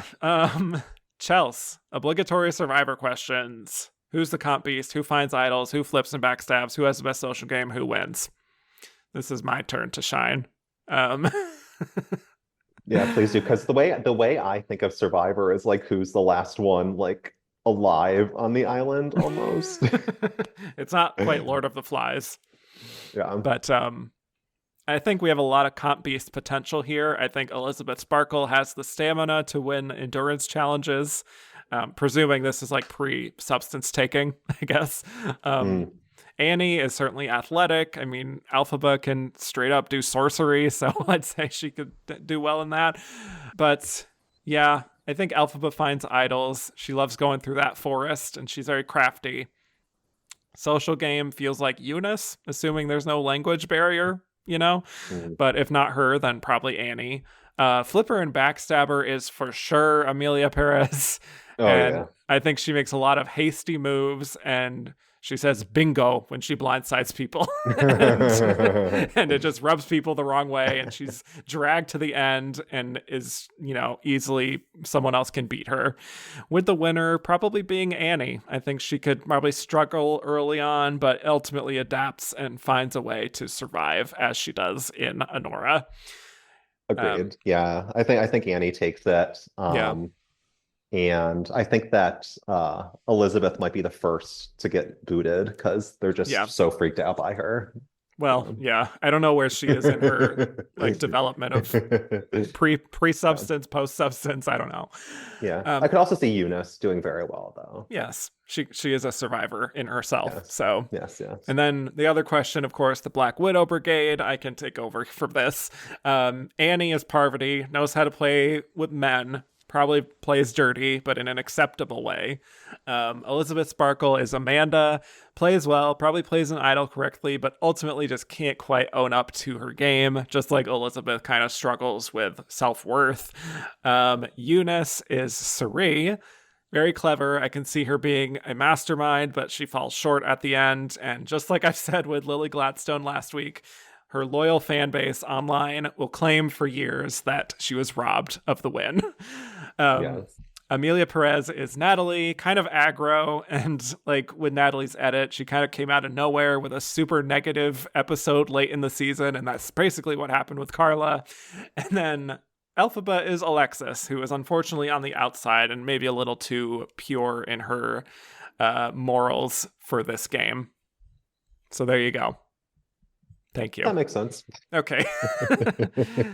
Well, Kevin Clowder, Jeffrey Kerr, CJ Frade, Philip Braun, Malice doesn't live here anymore. They all want to know if what will happen if Zoe Saldana, Ariana Grande, and possibly even Margaret Qualley are campaigned as co-leads. Are any of them nominated? And who maybe wins in supporting actress if like Zoe is there, for example? So I don't think Margaret Qualley makes it in lead. No. Nor do I think Ariana makes it, honestly. You would have to think Zoe Saldana would make it in lead, but I don't think it's necessarily a guarantee. I'm inclined to think she would probably make it in over Gascon, but I also think it would be odd for them to not nominate and make history with the first trans nominee. Yeah. So I don't know. I ultimately I think maybe Isabella Rossellini would win in that circumstance. Yeah. That would be fun. That would have been great. I would have loved that. Yeah. That should have happened. Too. Yeah. Yeah. Now, of course, Jamie Lee Curtis probably gets nominated at that point. Okay, well, we don't have to keep going down that path. But I think Zoe could be nominated, perhaps, in lead. I don't know if she probably wouldn't win, but yeah, she could at least be a leading lady star getting a nomination in lead. But that's it. I don't think Ariana gets in, sadly, for lead. Kristoff. A lot of big names and Academy darlings were in the running this year, and Jolie, Kidman, Winslet, Ronan, or Adams all seemed like possibilities, even if likely nominees at some point in the season. So why did the Academy skip all of them for a set of nominees with a combined one single previous nomination?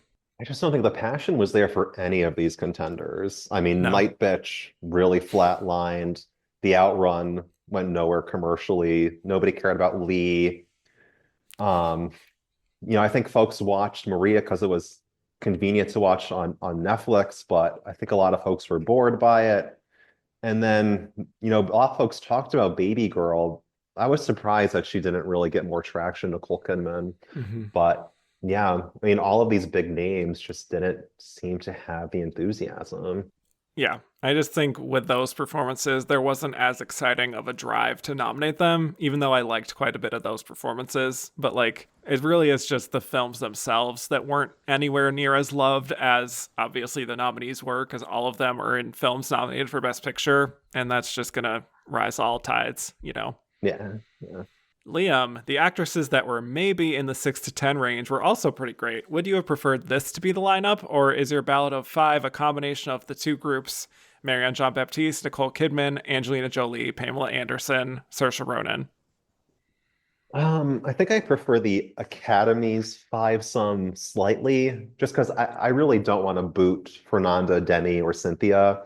If I had to combine these two and then pick five from it, I think I would go with Fernanda, Demi, Cynthia, Marianne, and then I would actually go with Pamela as my fifth. I was really fond of that performance. Hmm, I like that. Yeah. I would probably keep Moore, Torres, and Madison Hmm, and swap out Erivo and Gascon for Marianne Jean-Baptiste for sure, who should have swept yeah. the season. And honestly, Saoirse Ronan. I just thought she deserved a lot better that season. Hmm, yeah. So, JNB, Marianne Jean-Baptiste is arguably the biggest snub of the year. Would you have nominated her? And if so, who would you kick out? And then Sharwin87 wants to know why she wasn't nominated. Yep. Boots Gascon Yeah, for Jean-Baptiste and give Jean-Baptiste the win, I would yeah. say. Mm-hmm. Why she wasn't nominated? I mean, look, I mean, Sally Hawkins wasn't nominated for Happy Go Lucky. Leslie Manville wasn't nominated for Another Year.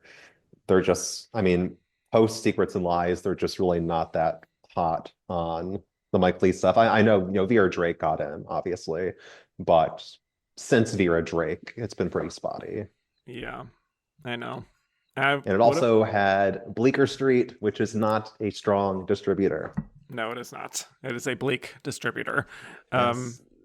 I would have nominated her and given her the win, Performance of the Year. Why she wasn't nominated? Well, according to Kyle Buchanan of the New York Times, he talked to voters and he said many male voters found her character to be too unlikable, and they couldn't get past that. That's nice.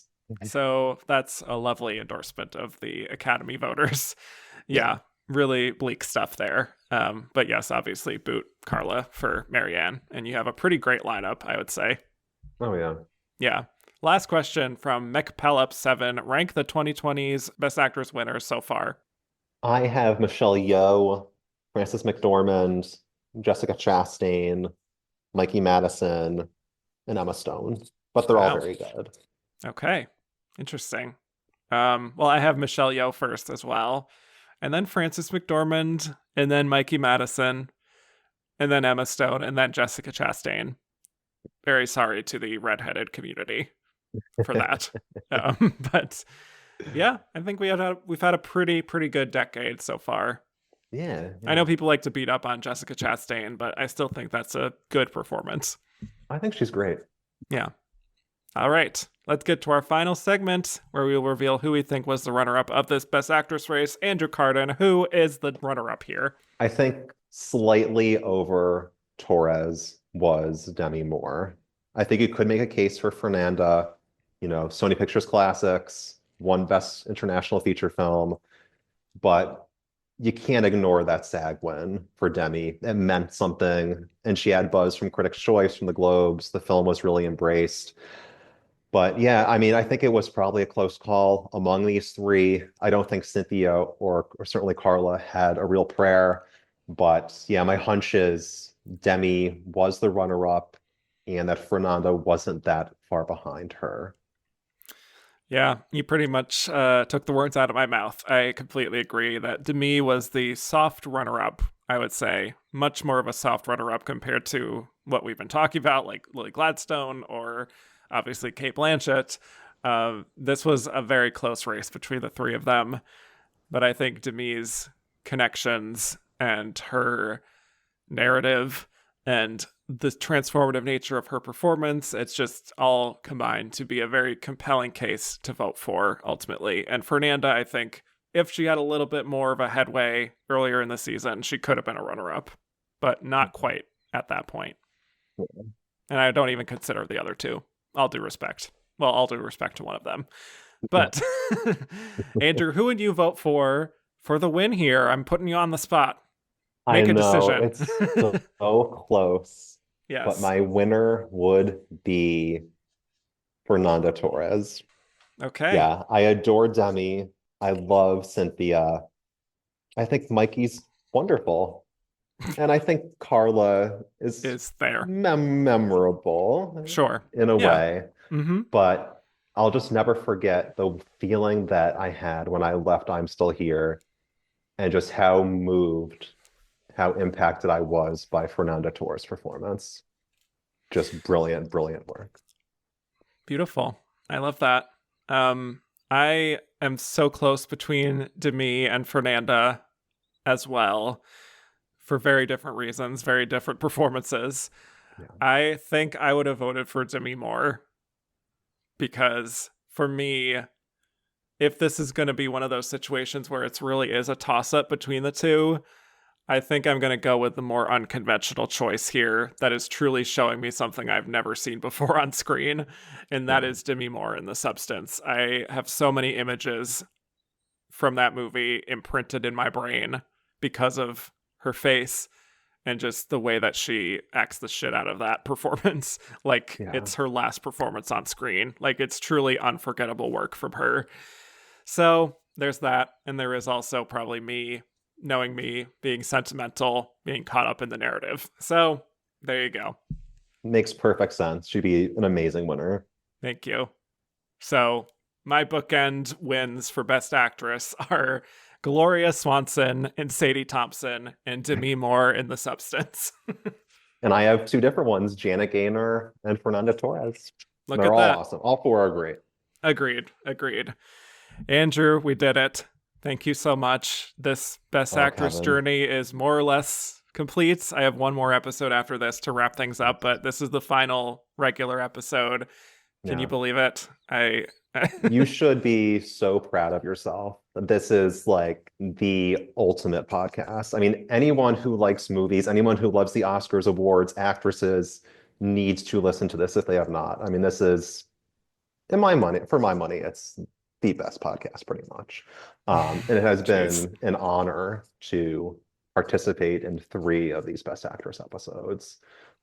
Talking about these performances and then just listening to all of this. I mean, to be able to go back and listen to your old episodes and, sometimes, I'll just want to hear your thoughts on a performance that I absolutely love, Mm-hmm. So I'll go back and download an old one, and it's so much fun to revisit these, and you should just be so proud of this project. And I cannot wait to see what's on the horizon for you. It's going to be amazing, whatever it is.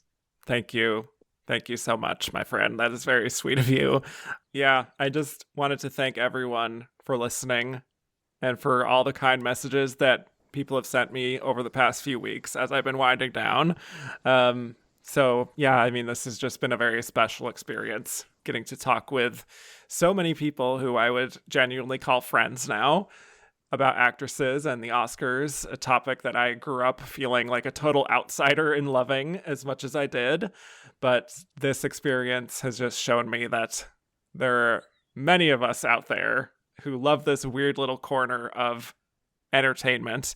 And yes, it can be a little heated at times and maybe turn toxic even, but I am just also proud of the fact that this has been a very positive experience and a positive community that is just very enthusiastic about all this stuff that may not matter to a lot of people, but I do think that these discussions and the themes we've talked about over the course of these episodes are very valuable in talking about motherhood and self-actualization and misogyny and struggling with identity issues and, trying to reclaim power. All of these things that I think continue to be relevant in how we see women and treat women, not just in film, but in life as well, because film is a very powerful thing. It is a very empathetic thing, and that's part of why I love it so much in what it shows about society, ultimately. And I do think, really, it's made me a more empathetic person. So with all that said, I really appreciate every guest, including you, who has joined me on this series especially my repeat guests. So thank you all so much. But where can people find more of you on the internet, Andrew? My website is theawardsconnection.com. I'm a contributing writer over at Awards Watch, and I'm on both Blue Sky and Twitter at Awards Connect. Yes, go follow Andrew. He's one of the best. Okay, you can find me on all platforms at Kevin_Jacobson, some at just Kevin Jacobson. The show's at Oscar Runner-Up on Twitter, Instagram, and Blue Sky at And the Runner-Up Is. Rate, review, and subscribe if you haven't already. And if you like what you heard, go to patreon.com/And the Runner-Up Is for a whole bunch of bonus episodes. Next week, we'll be wrapping up the Best Actress series with one last episode, which will be me looking back on the show and answering some of your listener questions. So with that, thanks again, Andrew. Thanks, Kevin. And I will bid you all adieu.